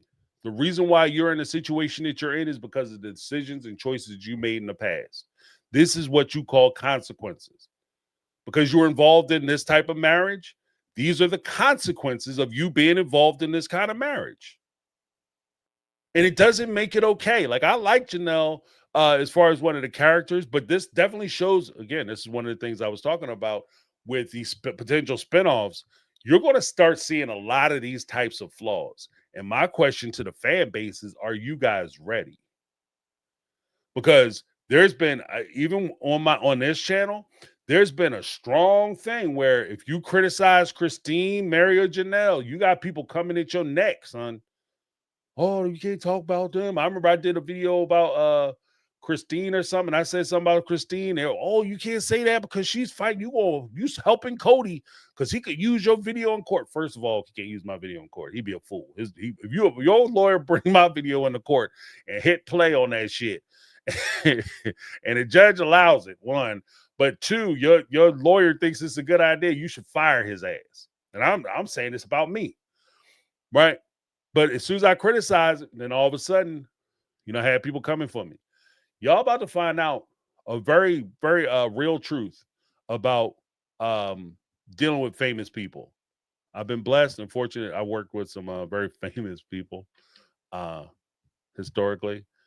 And the one thing that I found out to be true, I met and worked with a lot of really famous people. And a lot of the people, very, very successful people that I've worked with are very nice. Very nice. Awesome people. Richard Gere's awesome. Method Man's awesome. Michael B. Jordan is quiet, but he's nice. He's quiet, but he's nice. Jeff Goldblum, super nice guy. Super nice guy. Very intelligent too. On and on. Right? Work with a lot of these folks. But I'm just saying, there are people that you work with. Oh, I can't forget Christopher Milani. Awesome dude. Awesome dude. But a lot of these people that you will meet, especially ones that are kind of, they're famous, but they haven't been established, not real, B-list, D-list. They are sometimes the biggest assholes. Nice on TV. You see them in interviews. Awesome. But in person, never meet your heroes. You understand what I mean? Like that. So when you hit that rubber meets road part, their situations, they're given a lot of cover to OG3. I've always said this. The OG3 get a lot of cover because of how horribly they were treated by Cody and Robin. So they get the benefit of their relationship, the relativity of where they are in comparison to these evildoers. They get a lot of sympathy. They get a lot of benefits. But when they stand on their own and you don't have the shielding of just Cody and Robin being the evil ones, but as it turns out, Janelle was signing off on some of the shit Cody was doing. It also brings up the fact that Janelle knew about Cody's spending habits and Robin's spending habits, and she didn't tell other family members. She didn't call them in and say, hey, let's do a meeting. And this is another example of that. So as this evidence starts to stack up, when do we start questioning, how deep is Janelle in this too? Now, I'm not saying I don't like Janelle anymore. I'm just saying, like, we gotta be real. Here on this channel, we're gonna be real. We're gonna keep it all the way in stack, right? It also is very reflective of the fact that with respect to this,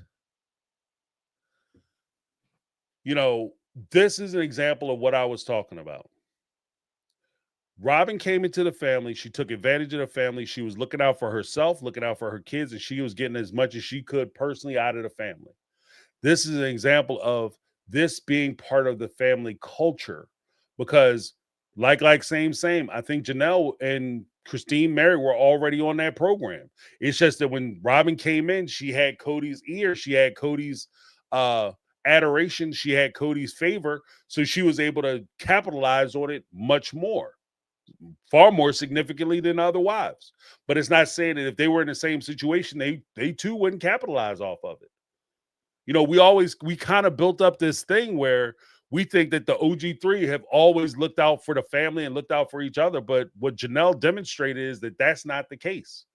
What Christine demonstrated when she left the family and wasn't interested in making sure that the land was, evenly divided or whatever the case may be, and fought to make sure that Janelle and Mary were included in that partition, that land, because she had the right to do it. It would have been difficult for Cody and Robin, and it would have been a fight. She could have had that fight, but she chose not to because she was looking out for herself. Don't necessarily blame her for that, but it just is what it is. But this is kind of where they are. I think that they had a situation where the Brown family was pretty much everybody for themselves. When they talk about Mary back in the day, all the kids sitting around, they have food insecurities. Mary's sitting there eating, they eating like they going to BJ's buying no frills bags of cereal, over at Christine and Janelle's house, Mary's eating like organic chicken and and farm raised chicken and that kind of stuff. Grass fed beef. They eating good over at Mary's house because it's only the two of them. They were looking out for themselves. So, just saying. Then the last thing I want to talk about, because I didn't want to do a 5-hour chat. I was only supposed to be on there for an hour and a half, but bonus time. We had a good time in the beginning. Last thing I want to talk about, Cody. And this is the part of the episode that got me going. Okay, and I have thoughts. Cody said he was trying to reach out to his kids. And he's sitting there trying to squeeze out some tears over the relationship between him and his children. And what I noticed, even through the interviews of special forces and everything else, what Cody is trying to do, and he even said it tonight, he's trying to remove himself from a place of blame. He's not trying to heal the relationships. He's not trying to build bridges. He just doesn't want to get blamed for the relationships falling apart. He doesn't like the inconvenience of the relationships being the dissolution of those relationships being blamed on him. He doesn't miss the feeling I get. He doesn't miss his kids. He doesn't miss them being around. He might miss the adoration. He might have miss how the kids made him feel. He might miss those things, but he doesn't miss his kids. And this brings a kind of a weird point for me.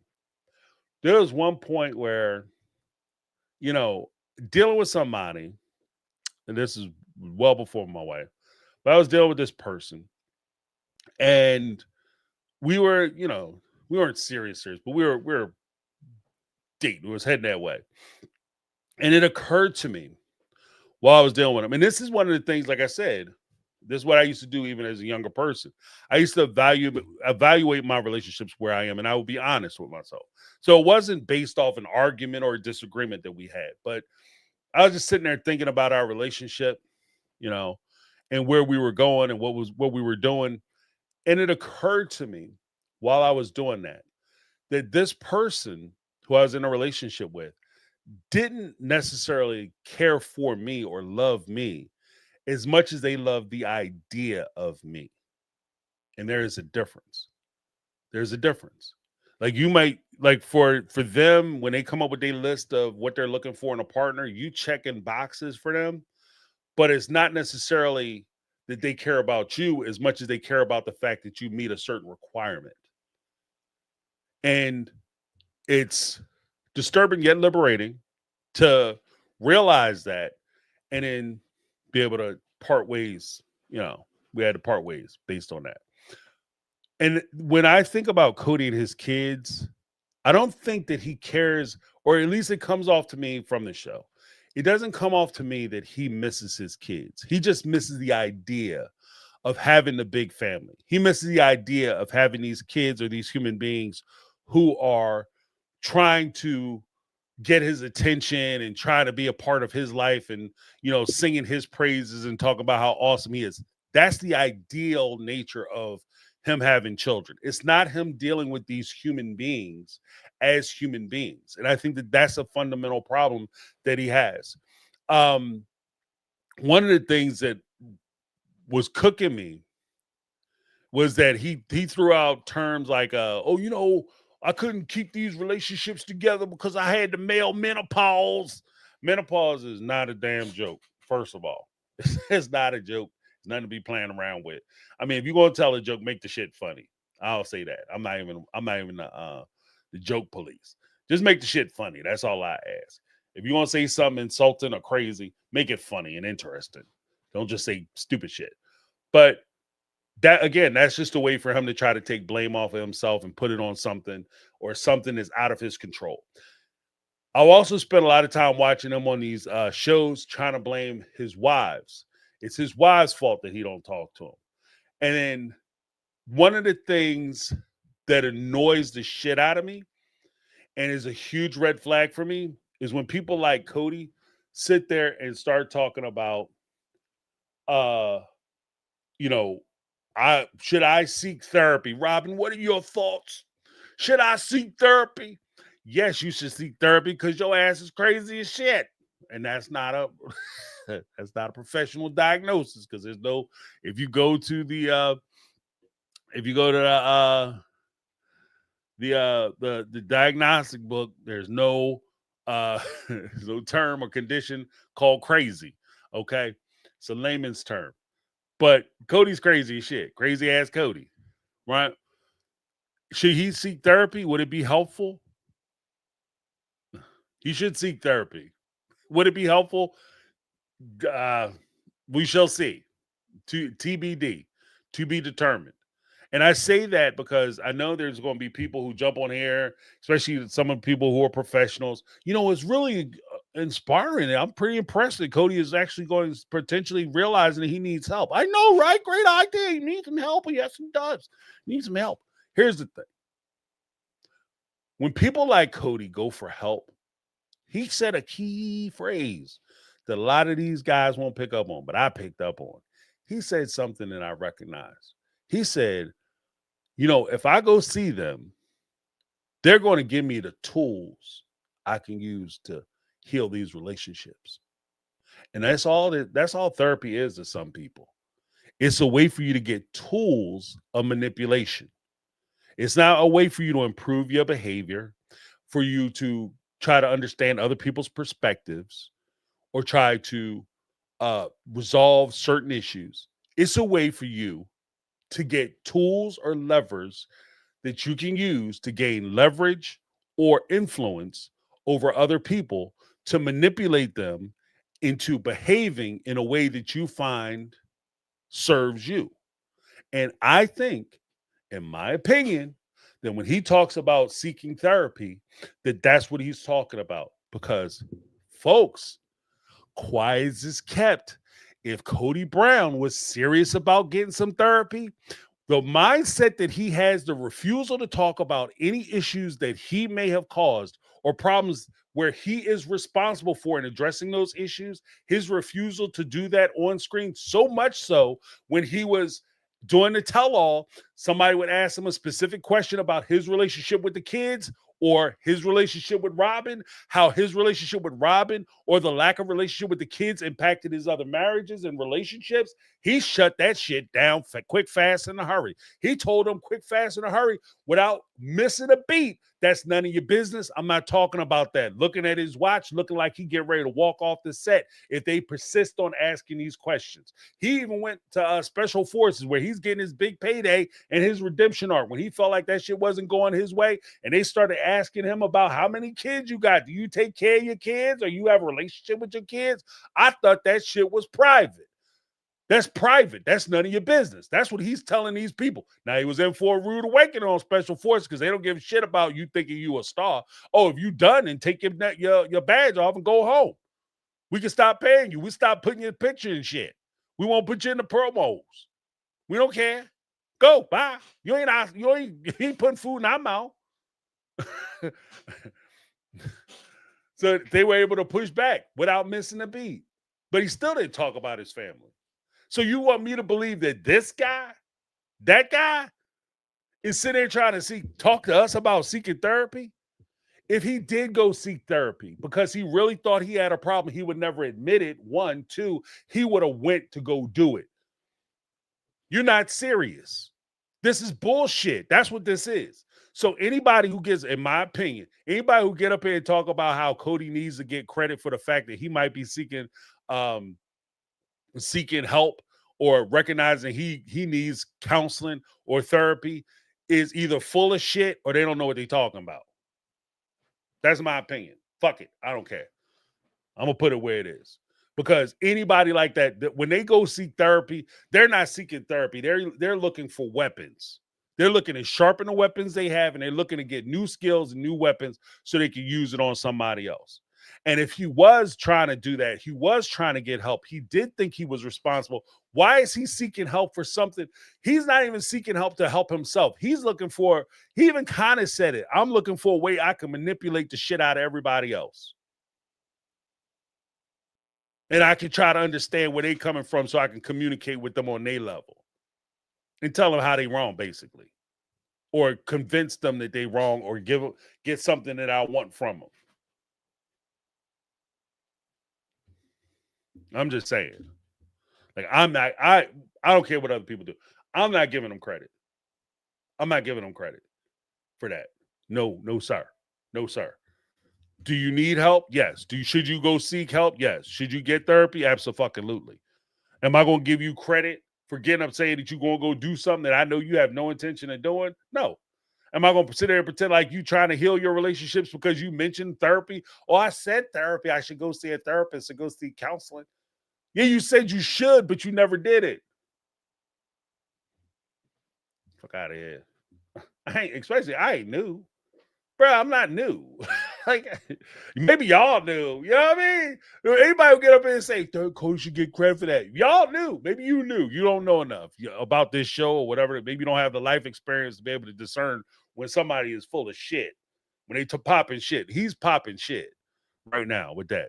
That's the I'm going to seek therapy because it's a little buzzword that you can use. It's kind of like the safe stuff. Oh, he's not safe. It's not safe for me to leave. Blah, blah, blah. It's a little buzzword. I'm going to seek therapy because I just want a relationship with my kids. He was hitting all the buttons too, wasn't he? Oh, it's because of my dad. I only have a good relationship with my dad. And I told my mother-in-law, my mother, I just wish I could sit and have a beer with him. She said, yeah, he would like that. But that's shallow shit. That's not addressing any of the issues that you guys have. Thanks for sharing. I think that's what they say. Little group things. Thanks for sharing. You didn't tell us shit, though. Appreciate you trying to snow job us, though. You know what I mean? It's not the jobs I prefer. I don't prefer snow jobs. Okay. So that's crazy. That's crazy to me. That you would he threw Garrison in it. He threw his dad in it, squeezing out stupid ass tears. He had the same tear cry session that he was working on special forces. I didn't buy that bullshit either. Sorry, not sorry. You know, it's just that whole conversation said so much to me because even with Robin sitting there talking to him, Cody blames the wives. Robin comes right behind him and blames the wives. The wives have a close relationship with him because of polygamy. You guys chose to be in polygamy, you asshole. You chose this. Your kids didn't. Your kids certainly didn't choose to be part of a polygamous family. You made a decision. These are the consequences of the decision that you made. You didn't want to be involved with your kids. You don't want to have nothing to do with your kids like that. That's your business. But don't sit up here and cry about it now. You chose to have 18 children. I don't give a shit if it was just the two of you and lived in one house. There's no way in the world you're paying attention to 18 children. There's not enough. Look, if you give every one of them kids an hour a day, that's 18 hours out of a 24-hour day. That gives you 6 hours to work, sleep, eat, take a shit, take a shower, shave your face, polish up your chrome dome, the whole nine.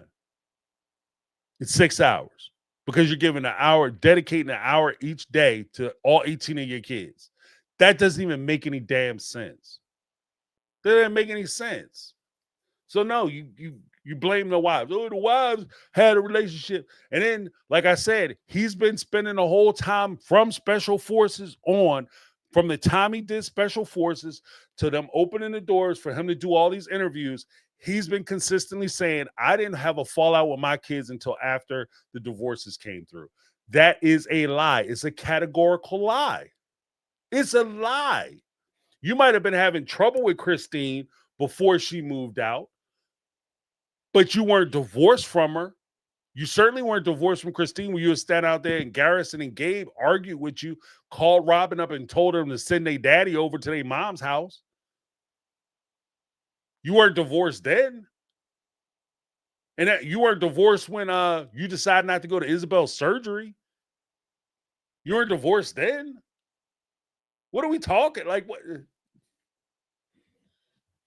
Like I said, when people tell lies, these are dumbass lies to tell. And again, I recognize I'm honest with myself. I recognize you're not lying for us. You're not lying to us. You're lying to new people who might be tuning in off of special forces. So this lie makes sense. But that's why this is part of the reason why I'm not giving any ground. I'm not yielding ground. I'm not giving him credit. I'm not doing the fluff piece bullshit where I'm trying to convince him to be on my show. Fuck him. Fuck them. I don't care. I don't care if y'all ever come on my shit. I'm gonna tell the truth. If you do come on here, you'll come in knowing full well that you'll get a fair shake. But I'm not gonna bullshit with you. I'm not gonna sit up here and I'm gonna pretend like I never saw an episode before because it would make you feel uncomfortable. Fuck that. Okay? Because all you're doing, if you aren't part of the solution, you're part of the problem. If you sit here and you cover for him and you make this shit okay because you're trying to be reasonable and rational, I'm trying to be fair, so I'm going to sit up here and cover for him, you're part of the problem. Robin is part of the problem. Why is Robin part of the problem? She don't have nothing to do between him and his relationship with his kids. That part of that is true. What she does have a hand in is telling him when he does something wrong that he didn't do anything wrong. She said, you're the leader, you're the boss, but she doesn't hold him accountable and responsible for any of the actions and decisions that he makes. This is the fallout from the decisions that you made. You decided early on that you were going to spend the majority of your time on Robin. You were going to focus on Robin. Whether you were in love with her or not, this is a decision you made. A choice you made. Now you have to deal with the fallout from that choice. The kids recognize that. They realize that they were slighted, that they didn't get the same time and attention that Robin and her kids were getting. They're pissed off about it, and they have every right to be pissed off. And what bothers me is the fact that people will sit here and try to justify what he's doing because you want to be friends with him. Fuck him. And you want to sit up and try to be cool with her. Fuck her. And you're forgetting the fact that you're invalidating the feelings of these kids who went through these things because they're the ones who are suffering. They're the victims in this situation, not Cody and Robin. They made this situation. The kids are the victims. So why am I sitting up here making excuses for the people who victimize these children? They decided to be in these relationships. You picked them. Your kids, they come to you like, you don't pick my mama, you gonna get two to the face. That's not what happened. You chose this lifestyle. Life and lifestyle. There was times you was sitting on TV preaching to us about how we're assholes because you want to be a polygamist and you should have a right to love who you want to love the way you want to love them and all that other dumb shit. So congratulations. You got your choice. You got to do it. Now you got to deal with the consequences of your decisions. Let's stop coddling him. I'm not going to sit here and play with his nuts because he's on TV. I'm not doing it. I'm not going to sit up here and make it okay because, Coney's a nice guy and he seems funny. He seems kind of cool. There's stuff that he does. There's things that Robin says because they use little keywords. Oh, therapy. Oh, they're going to do communication. Oh, because they say these things, we're supposed to give them credit. Even though, she's all about communication, but she can't even say hi to the women when she's out on County Pass. That lets you know the level of communication that she's committed to. And again, words, look, faith without acts is dead. Words without acts or supporting action is dead. There's nothing to it. Sitting there saying that you want your family to come back together and that you want everything to be okay doesn't mean a damn thing if you're not taking the steps to make that shit happen. You had an opportunity out there on County Pass because you were locked in. They had to be there. You forced them to come because it was a straight up power play that you even asked them to come down and you made them wait an hour for your fucking asses to show up. That was a power play. They were there. They were probably willing to talk if you would have talked to them. These women ain't strong enough to be like, as soon as you walk up to the door, they go click them. They're not doing that. They would have got out and had a conversation with Robin if she would have talked to him. Oh, but Robin ain't about the girl games. Robin ain't about shit. Okay, let's call it what it is. I had a time, no patience to sit up here and pretend like they being reasonable when they're not. When they're acting unreasonably. And in the whole, Cody, they're going to have a Cody-sized hole in their hearts if you're not around. Cody, they'll have a Cody-sized hole in their hearts if you don't pay attention to them because they don't have a relationship with you. Let me tell you something. You can tell a lot by how people talk about people when they're talking to people and they're trying to, have a conversation, one of the things they say, the perspectives they choose. What Robin told me in that scenario, it ain't about them kids. To Robin, fuck them kids. Basically, they'll have a Cody-sized hole in their heart. What about Cody? What about his hole? What about you missing out on shit with your kids? Bruh, you missed out on births. You missed out on your grandkids. You missed out on kids learning to ride bikes. You missed out on a whole slew of firsts with your kids and their journey through life. What about you? What about what you're missing? What about the hole you feel when you sit at your Christmas and dinner table and your holiday festivities and birthday parties and you look around the room and none of your kids are there? What about those holes, those empty ass chairs? But we talk about the hole that these kids have because Cody's not around. Yeah, it's fucking them up because their father isn't around. Yeah, it's probably messing up with their head that their dad ain't around.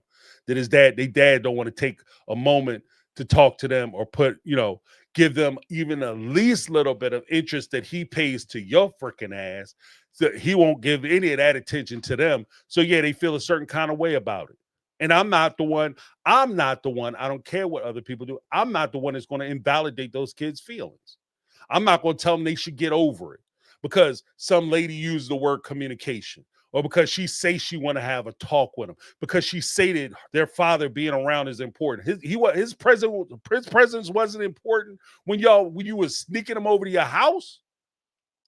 His presence wasn't important when you was letting him crash in your house instead of going over there with Janelle and doing the things he needed to do with that family, or over there with Mary and doing the things he needed to do with that family, over there with Christine and do what he needed to do with that family. You wasn't concerned about the hole in their hearts then. Now all of a sudden here you come talk about how you magnanimous and how you gonna give all this opportunity, and Cody, we got to try to heal the children, because what about the children? Because I grew up in a situation. That's another thing. When everything about a situation all of a sudden falls back onto you and your situation and how you going through the same shit. I hate that shit. If I'm going through something, I'm going through something. Can we talk about my problem before we talk about your problem? Can we talk about my shit before we talk about your shit, please? This ain't your time, Robin. Have a seat, girlfriend. You have plenty of opportunity to talk about how your dad wasn't shit in your life. And it begs the question, girlfriend, you got to take a step back. Was your dad not shit in your life because your mom didn't want him around? Maybe you should call your dad and ask some questions. Maybe, I don't know. Just asking for a friend. Because at the end of the day, okay, fine. You know what it's like to have a dad that don't want you. Then how did you sit on your ass and let that man... James, calm down. Yes, sir. I'll calm down a little bit. You sit there and make the complaint that you know what it's like to have a father who doesn't care or want to be involved with your situation. You also know, and this is an example that we know about, which is why it gets brought up so much. Isabel in her surgery. You knew that she needed her father. She was looking for her father. If you were so committed and dedicated and traumatized because your daddy didn't want to have nothing to do with you and you knew how it fucked your ass up, why could Cody come home to your house? Why was he using you as an excuse? You should have had them fucking locks changed when he came there. You don't stay here until you get on your happy ass on a fucking plane, a train, automobile. You hook up and saddle up one of these donkeys, mules, or ostrich. I don't care how you do it. You need to get your ass to New York so you can be there for your daughter the way I wish my father was there for me. That registers for me. That part registers for me if you're going to bring yourself into it. What doesn't register for me is you sitting there supporting somebody who does that shit. And then you sit up there and try to blame her mom because her dad wasn't there. He had every right and every ability to be there for her, for that child. And that's just one instance that we know about. Well, it was COVID and he didn't want to bring nothing home to me and the kids. Well, he didn't have to bring anything home to you and the kids. Cody could have got his ass on a plane and he could have took time to go be with his daughter who needed him at the time. Again, this is the one time we know about, the one time we for sure know about. Listen to him talking. Well, why don't you go by yourself? Your mom could stay here and watch the other kids, watch Truly, and be in the house alone because I'm not going to come and visit her. I'm going to just sit over there with Robin. So I don't understand why the kids don't like me. Like I said, there's a responsibility. This is a powerful thing. And when we jump on these microphones and we sit up here and start trying to make excuses for, we try to pardon and we try to overlook stuff that people are doing because they on a show and he's got a run where he's doing interviews and I'm trying to get him on my show. So I'm gonna sit up here and soft pedal and try to soft coat and soft shoe all this bullshit because I'm trying to be his fucking friend. So he come on my show. Fuck him. I don't care. I don't care. I couldn't care less if Cody ever called me to be on my show. I couldn't care less. If he come on here, we can have a conversation, but we will have a conversation. I'm not going to sit up here, I've been a big fan of your show the whole time. Fuck him. Okay? We can have a conversation, though. And I'm not even saying if him come on the show, it'll be hostile. It ain't going to be hostile. It ain't going to be hostile. But we going to talk. And I'm not going to sit here and make excuses for you. Oh, Cody seems like a good guy. I think he's getting a bad rap. I think Cody's getting a hard time to go because he seems like a nice enough guy. I'm going to be very honest. I watched Cody do some of these interviews, and here's my real thoughts on it. Point blank, without sister wives, you got nothing. Bro, you're done. I've been watching Cody do these interviews and shit. Without sister wives, you are fucking toast. You got nothing to talk about. There's nothing going on with Cody Brown. Like Cody is like, he's got zero, like the riz that he has, this shit plays because Cody's personality works in the realm of polygamy because it was different. And, you know, he's kind of like the Amish. Like, as far as a lot of people are concerned, he's like the Amish. Like, he's about one step away from the Amish people. Like, they don't really know much. They're naive. And gosh golly, that shit kind of plays because, like, oh, he's just silly because he's naive and blah, blah, blah, right? But when you strip away all the polygamy stuff and you put him and you place him solidly in the real world, part of the reason why he didn't get along with people on special forces is because Cody is a weirdo. If you take away the polygamy part aspect and the storyline and you just put Cody in a room with other people, he comes off weird. Point blank. He comes off weird. He's not interesting or charming. He's just weird. He comes off weirdo, like a weirdo. The one girl, Chicken Fry LaPaglia, she said, Cody creeps me out. She wasn't lying. She was dead ass. He creeps out. Yeah, I mean, if I'm in Cody, well, Cody's way older than me, and I found that out. But we're close enough. If Cody and I, if I went somewhere with Gia, Judice, and Brianna LaPaglia, and I was hanging out with them, I would say like little cool things I think is funny. They're going, who this old man? You know what I'm saying?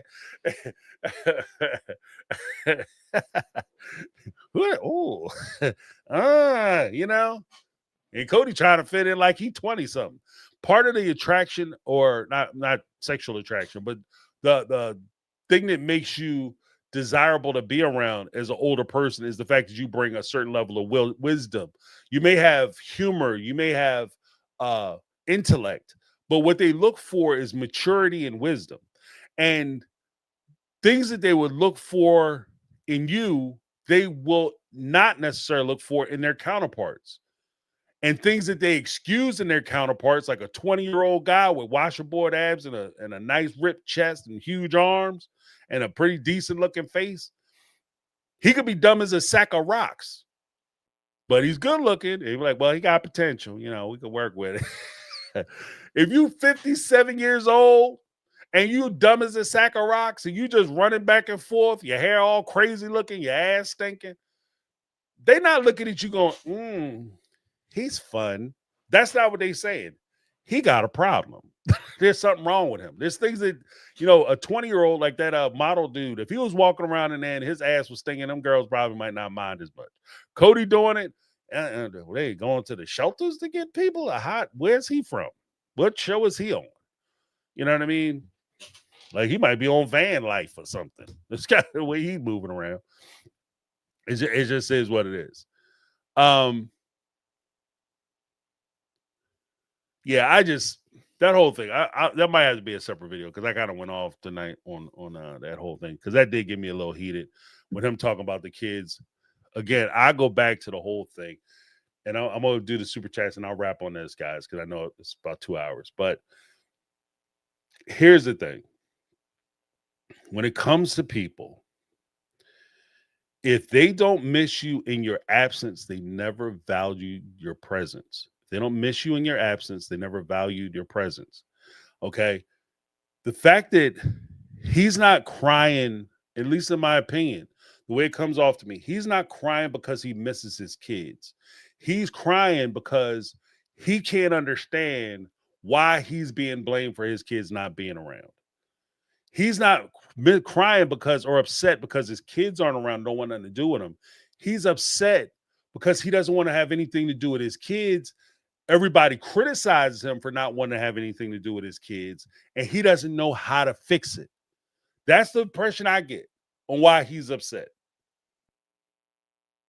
And so when I'm listening to him talk about it, I'm very resistant to him or anyone else trying to give him a pass or make this road easier for him. It has to be hard. It has to be difficult. It has to be something he goes through because he has to work on these relationships. I owe you guys a video. I have to get this video taped and out and because there's some things that was talked about during the McKelty Tony interview that I want to address. That I want to talk specifically about, as well as some of the other interviews I've been watching him do. And that's why I'm saying I'm not going to be one of these folks who call, you know, Cody's coming on my show. I'm going to be nice to him. I hope he comes and calls me because I don't give him a fluff piece. Fuck him. I'm not giving him a fluff piece. I'm not going to because, one, I have integrity and I got to be able to live with myself. Two, I remember there was a time, speaking about integrity, there was a time I did a job with a guy named Aziz Ansari. He's a comedian, right? And he had a show. I did the show. And there was a scene that I had where I was a bouncer. I was kicking him out. And, you know, we did the scene and I did something I never did. I was nice to him during the course of that scene. And I never forgot that. Like I said something like, oh, you know, need somebody to walk out, blah, blah, blah. Because it was like in the stage of like the humor of where we were in that scene. And I never forgave myself for that shit. Never forgave myself. Because I was being too nice. I was trying to be friendly. I was trying to be cool. And by me trying to be cool, I didn't do my job. I mean, it worked. Everybody was happy. But I know it could have been better. Because I didn't do my job. Because my job wasn't to be nice to him. There was another opportunity I had where I worked with what's that brother from Star Wars? Hold on a second.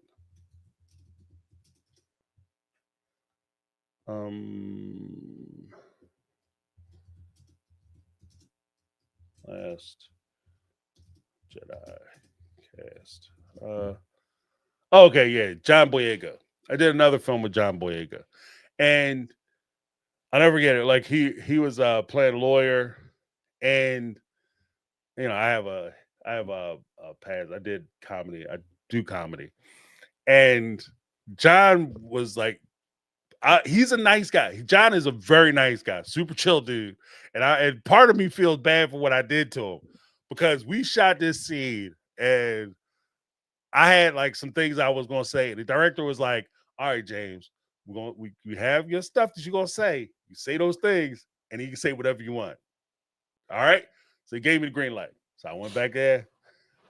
He came out. We had our exchange, and I ripped his ass to pieces. Like I ripped him to pieces, son. I roasted his ass like, woo! It was terrible. It was terrible. I did him dirty, son. Dirty. I did him dirty. Right. It got so bad, I started feeling bad. Cass is laughing. I had a producer in the back room watching the monitors. He's back there cracking up. John Boyega, he's feeling a certain kind of way about it. Right. I'm roasting the shit out of him. He didn't even know it was coming. And I roast him. Cut. Go again. Action. Do it again. Roast them. They laugh and cut. Do it again. I roasted his ass probably for about 8 hours straight. It was crazy. It was crazy. But that one I was proud of because that was my job. That's what they hired me, not to make his life miserable, but they hired me to do the job. This is where I was as a person. I'm supposed to talk to this guy a certain way, and that's what I did. Right? And that's what it comes down to with some of these, like when you see these interviews, your job isn't to be their friend. You're not going to get invited to their house. You're using them because you're using them for views. This is the business side of it on YouTube. You're using them because you want to get your name out. You want to grow your channel. You want people to view your stuff. You want more views. If you get a big name, they come down, talk to you, then your channel blow up. Right? Maybe that's what I should do. Maybe I should start making some phone calls. But at the same time, they're using you. Cody's using you too, because he's trying to recondition himself. He's trying to present himself to a new audience, and he's going to use your name and your credibility so he can do that. And this is why it's important, especially if you're like a person from ET or one of the other outlets, like big name outlets, who does this kind of stuff. Maybe you cover a reality show as like out of a sideline. This isn't your main business. Maybe you watch the show, maybe you don't. You might have to read some cue cards so you even know who the hell you talking to. I don't really expect a whole lot from them. But if you cover this show every week and 90% of your views are about this show, and you get an opportunity to interview Cody or Robin or Mary, Janelle, Christine, and you start asking questions that none of the fans give a freak about, they don't care about, you're doing yourself a disservice. You're jeopardizing your integrity. And more importantly, you're not doing your job. Do a job that you can be proud of. Like I said, I'll never forget that shit with Aziz Ansari. Because I should have roasted his ass too. And maybe that's why John Boyega got it so bad. So, John, if you ever see this, it's Aziz's fault. It's Aziz's fault. He did that shit to you. Bro, I'm sorry about that shit. It was fun. It was fun, but I still kind of laugh. Just the look on his face, boy. Woo! It was brutal. Yeah, that's just my piece about that. Like, and I stand on what I said before. If you guys you're not doing, especially if there are people that you like. Like, if I brought Janelle on, I like Janelle. I supported Janelle. I liked Janelle for a lot of years. And I'm saying, if I brought her on, we would have to have a real conversation about like her positions on screwing Mary out of that lane. So if Janelle was ever considering coming on the show, we'd have to talk about that, because that's a big deal. That is a big deal. So that's not a, well, I mean, tell me about Tiger Farm. Well, why did you name it that? Oh, that's interesting. Oh, wow. Okay. What's your favorite plan? We have like a 2-hour conversation about that. Yeah, about this NDA thing, about this you screwing Mary over thing. It is what it is. Okay. I mean, good answer. Thanks for coming on the show. Appreciate you. My take on it. No, we're not doing that shit. Like, that's a big conversation.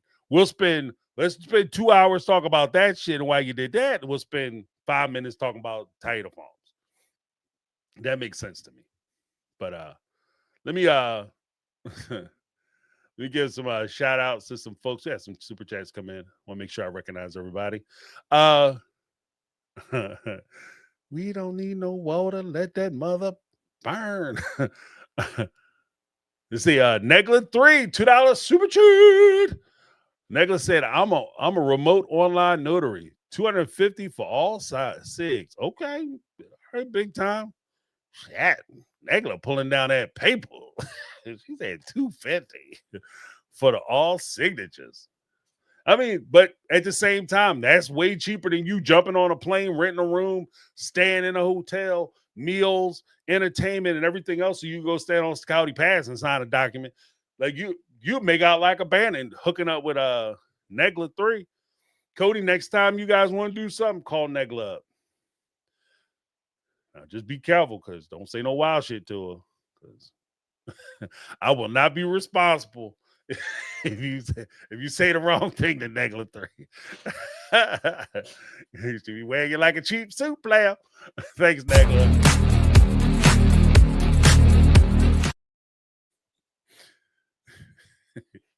Then we had Sassy Experience with the $5 super chat. What's up, Sassy Experience? How you been? And now y'all see why Mary ran it back to Cody and Robin. What Janelle told her, yeah, I said it then. They're all backstabbers of one another. Yeah, all 5 are the same. Yeah. I think you're 100% right, Sassy Experience. See, you know what? I criticize Mary for running that shit back, but I guess at the end of the day, you don't know who the hell to trust, and I think that's a fair criticism. So if I came off hard on the other way, with this new information, I'm more than willing to admit my mistake. And I'm willing to say for sure. I remember Sassy Experience said something to that degree. So yeah, 100%. Thank you, Sassy. Then we had Reed Diddy, $3 super chat. Reed Diddy, love it. Say, you're the best. Thank you so much. I appreciate you. You're the best. This chat and this group is the best. We the best channel on YouTube, period. We that secret sauce. You know what I mean? Thank you so much, Reed Diddy.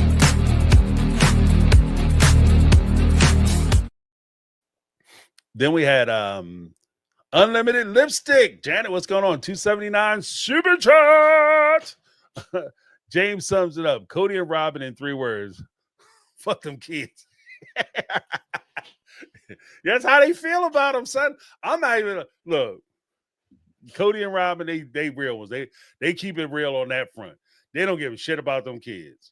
And the crazy part is, it annoys me. Maybe that's what annoys me so much when they try to pretend like they do. Like, you guys are so good at not caring about them kids. Why are you pretending like you do care? Like, clearly you don't. You have no problem showing us what little regard you have for them. So it's just insulting that you don't give a shit about your kids and you keep trying to convince me that you do care about your kids. Like, that's crazy. That's crazy. But let me give you a little something, Janet. F them kids. They keep making me look bad. That's all I heard Cody saying. Then we got Brittany. Now, Brittany, one of the mega minds in the house with the $4.99 super chat. Brittany, one of the most well-read people on YouTube. Hey, just now starting the episode. Oh, Brittany, you in for some shit. If Janelle's a financial advisor and she fucked the finances up, why the fuck is Cody listening to her advice now? Right? Thank you, Brittany. Not Brittany. If you mess the books up so much so, like, I'm trusting you to pay some bills, and like, they got it, all right, everything cool, and everything seemed copacetic. You leave, right? Well, we'll say a job. You have a job. You doing the job. Everybody think you doing a good job. I've seen this shit before, actually. This is story time, in a rough way. Everybody think they doing a good job. Then they leave, and you go back and start looking at the work because you got to get updated as far as what they were doing and what they were covering. You covering them, and you look at it, this shit is a mess. Stuff is unresponded. You got shit in the drawers. Like, what the hell? Why isn't anything stapled? They didn't know where the file room was. They couldn't find folders. Oh my goodness. They didn't just leave. They quit just in time because this shit was about to blow up. That's why they left. Started filling out applications. You know, and you have that person and they come back and start trying to tell you how to do the job. No, thank you. No, thank you. Yeah, you can see yourself out. Thanks for stopping by. Appreciate you. Nobody does that. If Janelle wasn't paying bills, she messed the books up. She messed the books up to the point where you like, oh, all that shit when they say I stole money. No, I didn't steal money. That was Janelle messing the books up. Oh, but she gave me advice. This is in the same level of Cody saying, I went on a date with Mary and I went back to my best friends. I said, I could work it out with Mary. And Christine got so angry. She was so angry. And she walked out with the tears in her face. And she yelled at me because I was going to work it out with Mary. You know, we saw that episode, right? They were filming that shit and they played it on TV. And I know you saw it because you watched the show. And we know. And you still sat there and told that lie. Just like we know that Janelle was not the financial advisor. She was probably there telling you shouldn't do this, you shouldn't do that. I advise you against it. I advise against you doing it, and you did it anyway. But yeah, you can miss me with that shit too, Cody.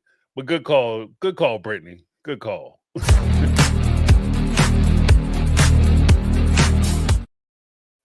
I trusted Janelle for all this stuff for my financial advice. Jody Pierce Scott in the house. $4.99 super chat. Are you reviewing the reunion show on Nick Vile YouTube channel? Yes, I am. I'm going to do that.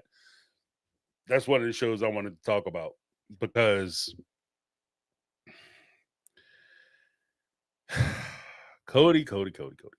And this is what I'm saying. Like, when you remove the sister wife stuff, Cody is terrible. And I mean that, like, I'll amend it because it is what it is. Like, I'm trying to be polite, but I can't because it's just nothing I can say. Cody is hard to watch on TV. He's a hard watch. Like, the only reason why he's even interested now, even as far as like the interviews, and I'm kind of curious about the interactions and things he's going to say, is it because deep down when I watch these things, I'm looking for the references or at least information or signals to inform me about his relationships with as it pertains to sister wives. Aside from that, Cody has nothing to offer. It's terrible TV. Like, Cody is terrible TV. Like, even with his little, like, on Special Forces, like, if you strip away, like, if I didn't know who he was, this dude would look like a clown. That's not how men feel about things. Men are manly, and we believe in strength, justice, the American way, because we're men. And when we're men, men do manly things. Things is hard. Things is difficult. Things that just don't make any sense because we're men. Come on now, dog. Come on, man. That's how it was every time I'm watching him do his little episodes, I'm gonna try to explain some stuff, like, come on, dog. Come on, man. Like, come on, bro. Like, how you gonna try to counsel me on how to be a parent? You don't even talk to me. Forget talking to like half your kids. Dude, you only talk to like 1/3 of your children. They can't all be assholes. I'm just saying, bro. And you only talk to the 5 that you do talk to because they live in the house with your wife, which is a big sign for you, Robin. If he ever has a problem with you, your kids are going to be in the same bucket as his kids. Just a little quick note.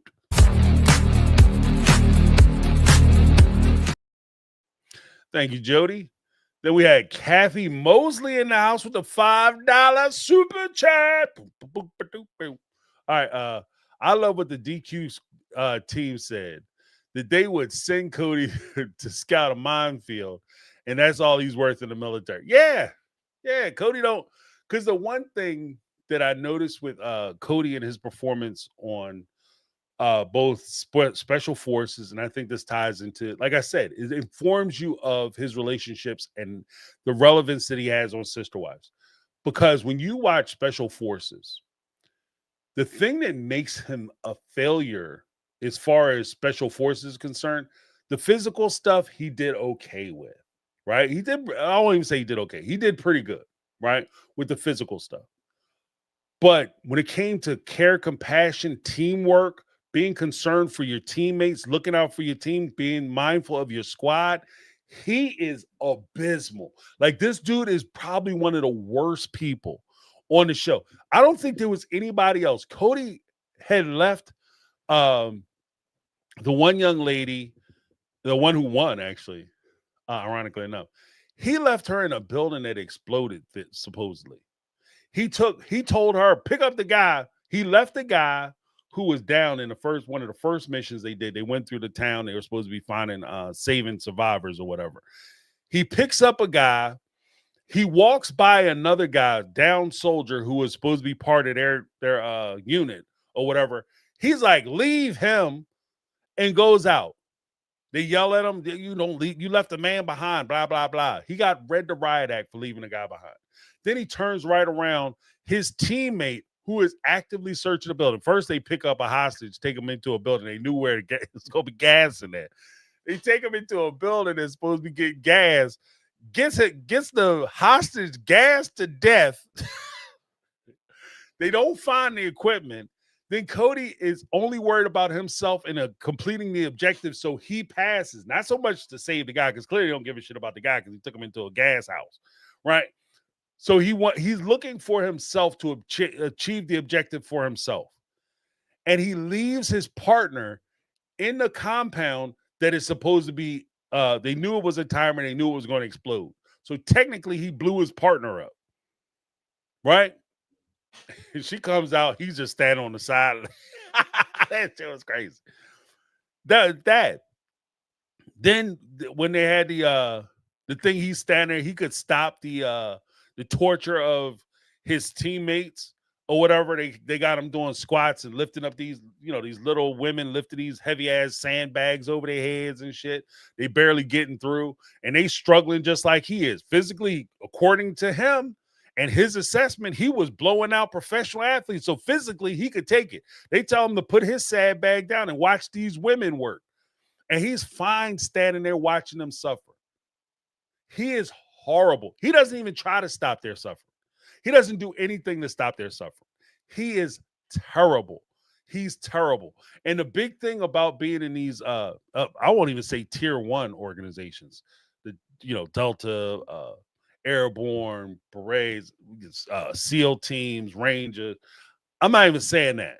I'm saying just in the military, period. He would be scary. He would be scary. That dude would get what they call a blanket party. He get the code red, like they was talking about in what's that movie with Few Good Men?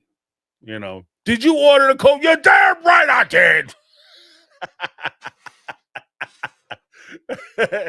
You're damn right I did, because his ass he's dangerous. Cody is not, because if you put him in a team, you have to be able to trust that if you're doing the left, you have to be able to trust that your guy is covering the right. That's you covering my back. Like, I have to have 100% faith that I'm going to do my assignment. You trust that I'm going to do my shit, and I'm trusting that you're doing your shit. Because if you're not doing your stuff and you're not looking out for me, then that means that I have a whole side that I'm blind to and I'm vulnerable. So I have to be able to trust you that you're not only are you going to do your job, but if shit goes south, you're not going to run off and leave me. Like, because he runs off. He don't even tell people where he's going. He just goes off, does his own thing. He is abysmal. He's not, I won't even say abysmal. He's scary. He's one of them guys like you. I would never go on a place with him. I wouldn't go to a party with his ass. He's the kind of guy, go over, start a whole bunch of shit with a group of dudes, and then turn around and be like, yeah, my friends over there kick your ass. And they be like, oh, yeah? What's up then? They go over there and walk up to you. You guys just standing there having a good time. Don't have any idea that shit is coming your way. You turn around, everybody starts squabbing. You turn around, and you know what I mean, you and your boys might have caught a fade. You go outside, this dude nowhere to be found. You get home, he's sitting in the crib drinking sodas, wearing a damn robe. This mug been home for hours. What happened? Where'd you go? Oh man, them guys was talking mad shit, yo. So I was like, I went over to him. I was like, y'all gonna shut up, or my boys gonna kick your ass. And then they started getting riled up. So I was like, I'm gonna go ahead and pay my tab and go on home. Cause I don't want to be, because if I was there, what I'll be doing. You could have been there. You started the shit, then you left. You didn't even tell us. Not okay, fine. You don't want to do nothing, you want to get involved. Cool. But at least tell us there's a problem. We didn't even know there was a problem, cuz. That's where Cody is. That's the kind of dude Cody reminds me of. Like he go over, start a whole bunch of shit, don't even tell you there's a problem. And even when like the breakfast, that's another example. The breakfast thing. The staff call him over, Cody, go over. How's everybody doing? Or they're sad, but they're happy to be here. Okay, tell them breakfast is ready. He go over, yeah, the staff called me up, and then they were like, how's everybody doing? And I'm like, oh, they're sad, they're tired, but they're happy to be here. Cody, did they say anything about breakfast? Oh yeah, they said breakfast ready. Well, I mean, that's what I've been waiting for. I'm sitting here starving. I want to hear that shit. Okay, that's the type of dude. That or lets me further know, confirm to me that that's the kind of dude he is. Like you go out with Cody, as much of that man shit he talk. If you go out with Cody, you are by yourself. Just recognize that. Like I always assume I'm alone by myself. Anyway, I don't expect nobody to do nothing for me anyway. When I go out like that, I got my own back. But I look. Cody's one of them guys. Do not trust him. I wouldn't trust him. I don't trust him as far as I can throw him. Especially after watching Special Forces. Like that, as much as I think he thought that shit was going to be a redemption arc for him, that made him look worse. Because that also informs me as to, like I said, when I watch it, I didn't watch it just to see Cody's charm or his charisma. I was watching Special Forces because I wanted to seek more information to inform me about Sister Wives. And what that told me about Sister Wives, the same way he left them women in Special Forces, he left his wives. The same way he was only looking out for himself and what benefited him and what made his life easier on Special Forces, I applied that same logic to what he was most likely doing in the Brown family when the cameras weren't rolling. It's just information on information. I'm informed by the things I'm seeing with Cody do, and that's kind of where I'm at with some of these interviews. But yeah, I mean, that's the only thing he would be good for because he'd be bouncing around and he's gonna cover every inch of it. Don't worry about where you walk because Cody done bounced around, ran back and forth the whole way down here for at least 100 meters. I mean, we are fine. We can set up a picnic out here because Cody, he's running around, bouncing around all over the place. You won't give him the orders to go run. No, I ain't telling them shit. I ain't telling them no plans. Oh man, you to go get him, guy. Go over there and get me some. Go get him, guy. But thank you so much, Kathy.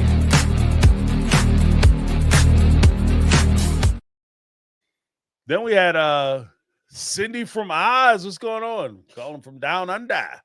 Special Forces showed how little respect Cody has towards women. I'm glad 2 women won. I know. That shit could have. It would have been better. Like I wish LaPaglia wouldn't have did because she technically won too. Technically, he got beat by 3 women because LaPaglia, chicken fry. I don't know how I feel about her as a person. Like I get some weird vibes off of her. But when it comes down to like the her time on Special Forces, she did some good. She showed some good stuff, and she was done. Okay, and if she wouldn't have said, "I'm in the military. I'm on a show called Special Forces," like if she would have did that, she would have been number 3. And her winning, all them young women. I said this on Saturday. I'm gonna say it one more again. All right, let me tell y'all like this. Special Forces, his thing on Special Forces was an utter disaster for any possibility that he's going into the manosphere. Why do I say that? Because most of these manosphere guys, they like to do these little pseudo bullshit ass debates where they bring in young women And they basically yell at them and cuss at them, call them whores and stuff like that. All kinds of crazy stuff. I probably shouldn't have said the last part, but that's what they call them, right? Call them 304s, right? And for Cody to go on this show and lose to 3 young women, this is their bread and butter. This is what these guys use to justify. We fight wars. Men are better when it comes to wars. We're better when it comes to physical stuff. Somebody breaking the house, we're the ones who go downstairs and defend the family because we go down and defend the family because we fight wars. We should have the ability to vote. Women shouldn't be allowed to vote. Women should these are things that are said in the manosphere. Women shouldn't be allowed to vote. Women should be subservient to men. They should respect men as leaders because they don't have the physicality to be able to do it. If trouble starts, they should go make me a sandwich when I come home because that's women's work, because our work is hard stuff and being men and doing like the physical stuff, like being in the military. And then you have 3 women that outshined him. And not only did he not get selected, he made it to the very end of it as far as the physical part, but he couldn't do none of the mental. He didn't have the mental acuity to be able to finish the tasks and get things done. And he got put off the show. And that is crazy. That reminded me, and I shared this on Saturday during the roundtable. That reminded me of Vince McMahon. There was a guy named Mark Henry. He is a power lifter, Olympic level power lifter, right? I'll go show you a picture real quick. And he wrestled for the WWF for one period, right? And hold on one second. Here we go. Oh, that's not going to come out right. Well, anyway, doesn't matter. He wrestled for the WWF and strongman, Olympic level strongman, dude is crazy strong. And some of the tough men guys who do the heavy lifting, they were making fun of him. They're like, oh, Mark Henry, he's fake, he ain't real, etc., etc. He's bullshit, blah, blah, blah. And Mark Henry got pissed. So he's like, I'm going to go to one of the competitions. I'm going to show them what it's about. I'm going to show them what real strength look like. And I'm going to go to one of the strongman competitions. And he was listed as the strongest man in the world under the WWF.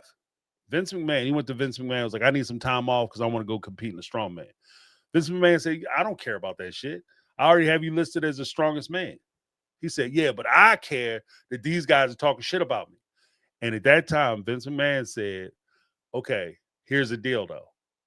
We don't have room for the world's second strongest man. Basically tell him, if you go down there and you lose, you're fired, right? So he went down, he crushed it, he broke records and shit. So he came back, he was the strongest man. What that tells me is this, and I say that to say this. When Cody went on Special Forces, he was doing manly man shit. Remember, he was sitting there talking about men do hard things, and that's what men do because we're men. And we do manly hard things because we're men, and we have body odor, and the body odor gives us power. It's called masculinity. Masculinity. That's awesome. I'll put that on a t-shirt. It's called masculinity. But so it's incredibly damaging that he goes on this show and loses to some 20-year-olds. The same people he will be on these whatever podcasts or Andrew Wilson and Fresh and Fit and all them guys. Andrew Tate, when he's sitting there talking to them guys and they're talking to these 20-year-old women, telling them they ain't shit and they not smart and they couldn't do nothing because the men are protectors and they inferior and blah, blah, blah. Any one of them women could look Cody dead in the face and be like, yeah, but you lost to 3 women on Special Forces. And that'll crush his credibility.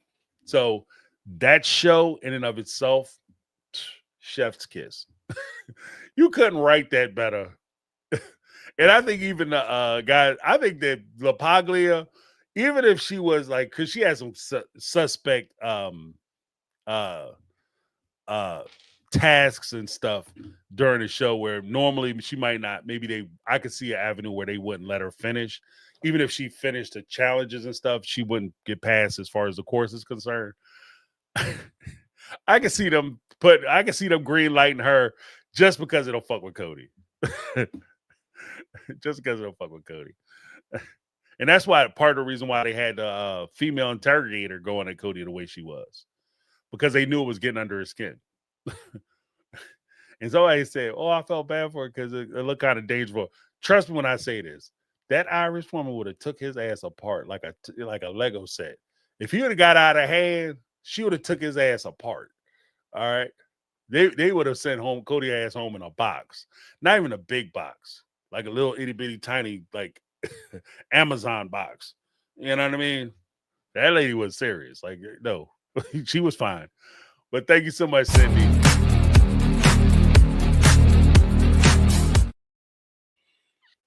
And then we have going the wrong way.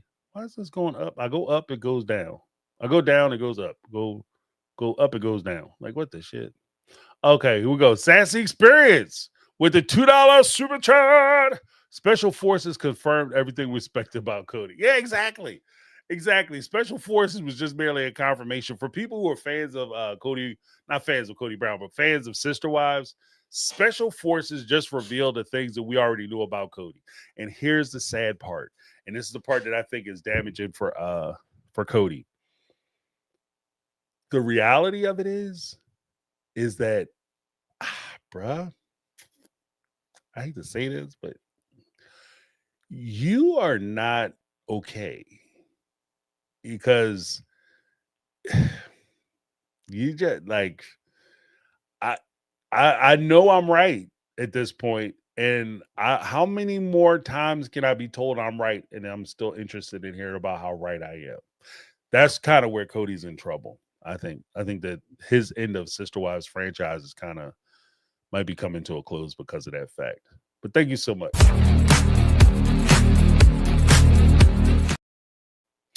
Then we have Michelle Woods in the house of the $4.99 super chat.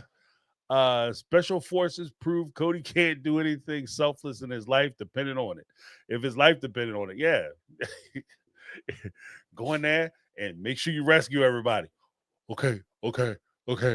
Hands are looking crazy and shit. He look like he stuck a fork into an outlet. Okay. Then he had nothing. Like, you didn't listen to nothing I said, did you? You have no idea what we doing. I'm just gonna run in there and just do some shit. Okay, Cody. But I mean, like I said, it's pretty much everything we suspected. You know, no care, no concern, no direction, like no plan. Like he just goes in at confusing activity with accomplishment. Like you're just doing shit, but you're not doing anything. You know, this is crazy. But thank you so much. Appreciate you, Michelle Woods. Thanks for being in the house tonight. I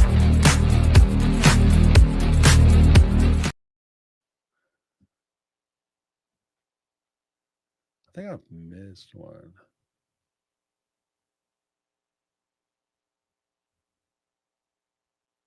Oh, wait. Hold on. I missed a couple. Neglet 3 with the $2 super chats. James for reunion host or series finale. I'm just saying, yeah, right. If you guys call me up, I would do it. But again, I don't want to have the constraints of an NDA, and I definitely don't want to have a limitation on what I can ask and what I can't ask. If they don't want to answer the question, that's fine, but I'm gonna ask the question. And then they have to work their way around not answering it. I think that's the best way that's the most honest way to go about it. You know, just ask the question, and if they want to answer it, they can answer. If they don't, that'll be noted too. But thank you so much, Neglet 3, for your support. Then we had Lizzie B gifted One My Take on Reality membership. Make sure you guys check it out. If you receive that gift, thank you so much, Lizzie B. I appreciate you. Lizzie B, one of the mega minds, big supporter of the channel, as well as OG, triple OG, because she's been around. if you get the membership, if you have a membership, make sure you join us on Saturday. We have a come on down. We have a great conversation. We do that every Saturday at noon time, Eastern Standard Time. Fantastic conversations. And we talk about everything from sister wives to, personal issues. Sometimes we get into some deep conversations. We also have some pretty light conversations. I'll say it that way. I don't want to promise folks over promise, but yeah, it's a good time. It's a good time. But thank you so much. Appreciate you, Lizzie B. Let me give you a little something.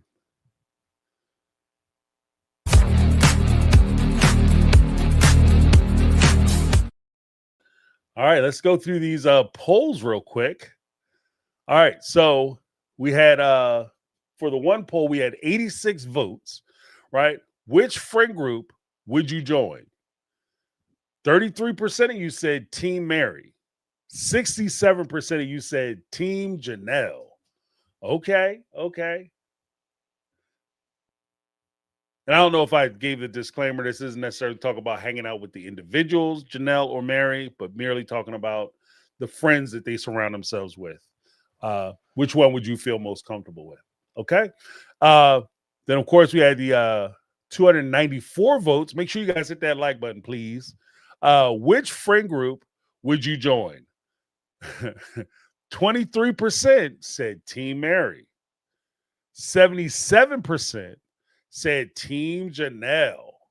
All right. So it looks like Janelle, like her friend group is pulling ahead. This is no disrespect. Once again, this is no disrespect to Jen from best friend Jen or Mary and her friend groups. Because, I mean, everybody needs a friend or a buddy. And I think that your friends are the people that you feel most comfortable hanging out with. If that's who you get down with, that's who you get down with. But I was just curious. Okay. G2021 GOAT said, I didn't get a vote, but Team Janelle. Yeah, we got some.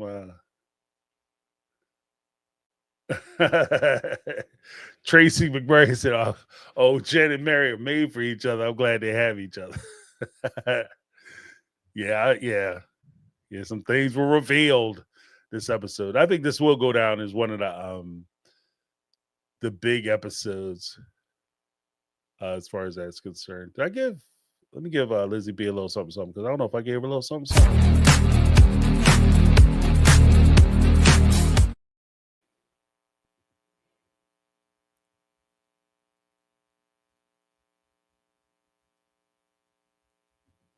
Oh, okay. James, what about Christine having a whole storyline about getting a facial and saying she doesn't tell David whole truths?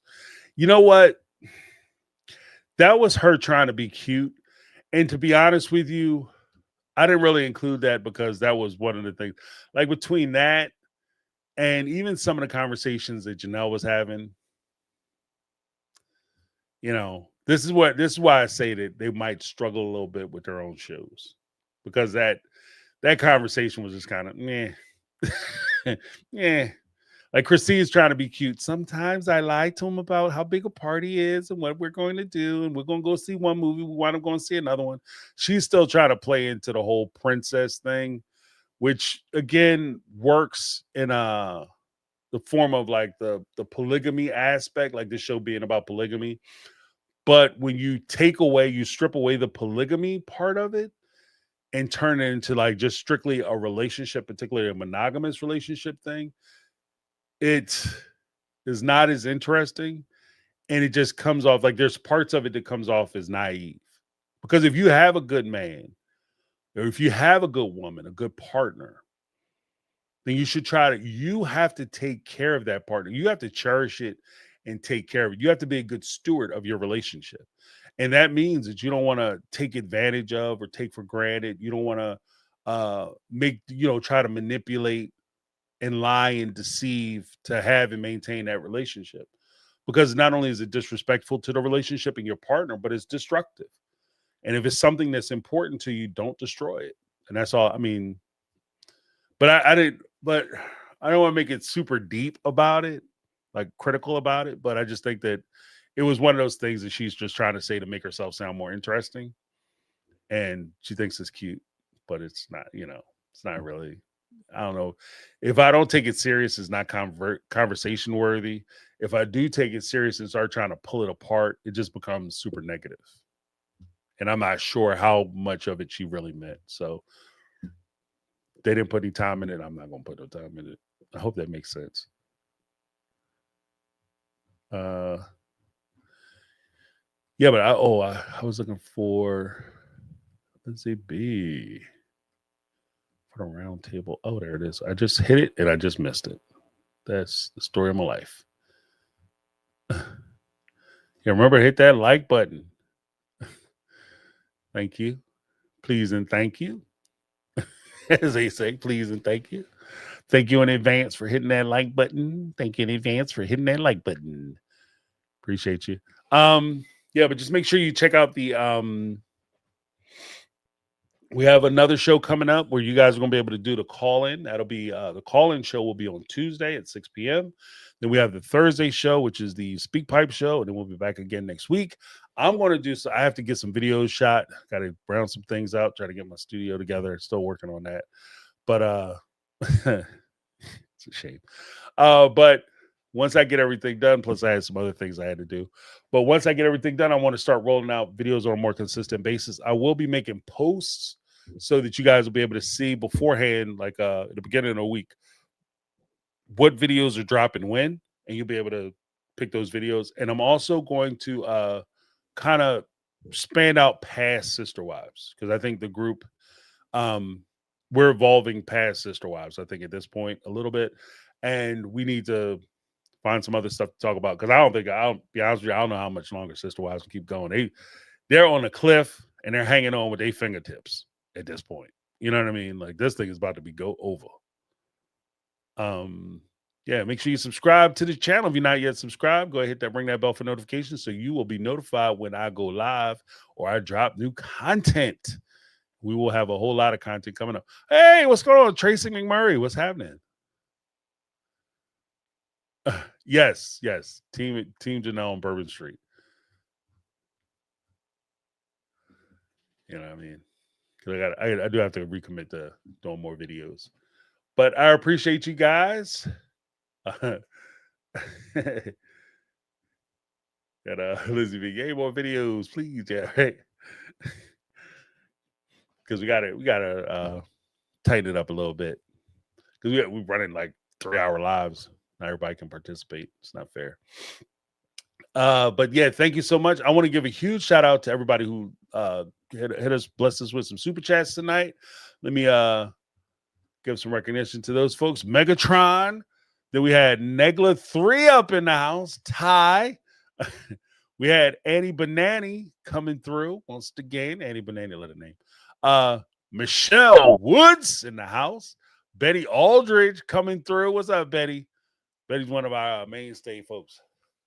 Wisdom and Grace. Love Soka. We had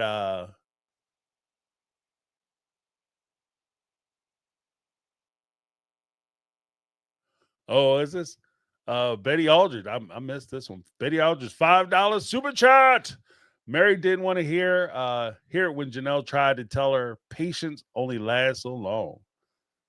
Yeah, that's fair. That is fair. Yeah, I mean, well, because I say that if you want to come out, it also depends. To give Betty like a little context too. I think that it also depends on how Mary was doing it. If he was trying to promote Mary and convince Mary to sign an NDA, and she was playing Little Miss Shy Girl, like she didn't, no, Cody, I don't know, don't come doing that, no, Cody, no, I don't know, Cody. If she was doing that shit, then I could see where Janelle was like, all right, look, we're gonna have to shit or get off the pot. But if Mary was coming out the way, and that's maybe part of the problem too, is that I think that with that much money on the line, those would have been some hard conversations. Hell to the no, I'm not signing that shit. Very clear. I'm not signing that. So if you want to try to make me sign that, or if you try to rip me off, I will take you to court and I'm taking your ass to the cleaners. That's you know what I mean? And if Janelle, that you will have to start picking sides, because you will be listed. If you sign off on this, your ass is getting listed on the complaint too. Everybody getting it. So, I mean, I think that's there too. But let me give Betty Aldridge a little something.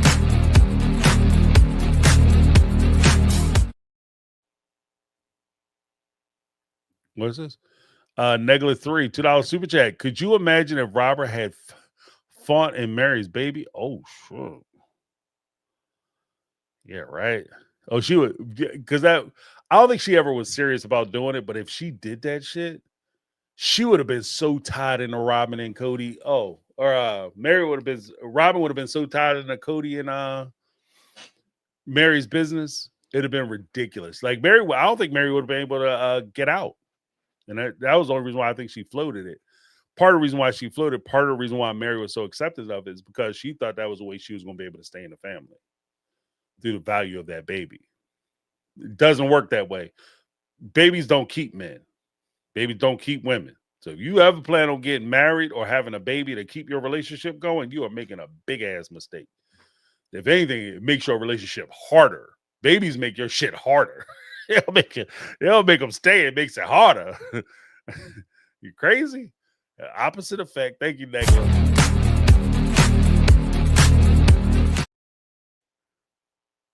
Yeah, YouTube is my time machine up in here. Oh, okay. I just want to make sure I got everybody. I don't want to disrespect anybody. We had Janet, Reed Diddy. Thank you so much. Sassy Experience. Then we had Kathy Mosley, Jody Pierce Scala, Cindy from Oz. Can't forget Cindy from Oz. How are we going to forget Cindy from Oz? Then, of course, just because I like saying name, Michelle Woods in the house. Thank you guys so much. And I also want to give a huge shout out to Brittany, Not Brittany, as well as Carmel Cuties, as well as Lizzie B in the house, our Mega Mod squad who've been holding us down, keeping the chat secure and safe, and giving us a quiet, respectable place where we can come together and have these conversations about sister wives. Disagreements and differences of opinion are not only accepted, they're encouraged. And so it's good for you guys to have your own view and perspective of things. And those things are valuable because as we go through these circumstances, situations, especially as we move away from sister wives, things that are already as heavily established, and we start talking about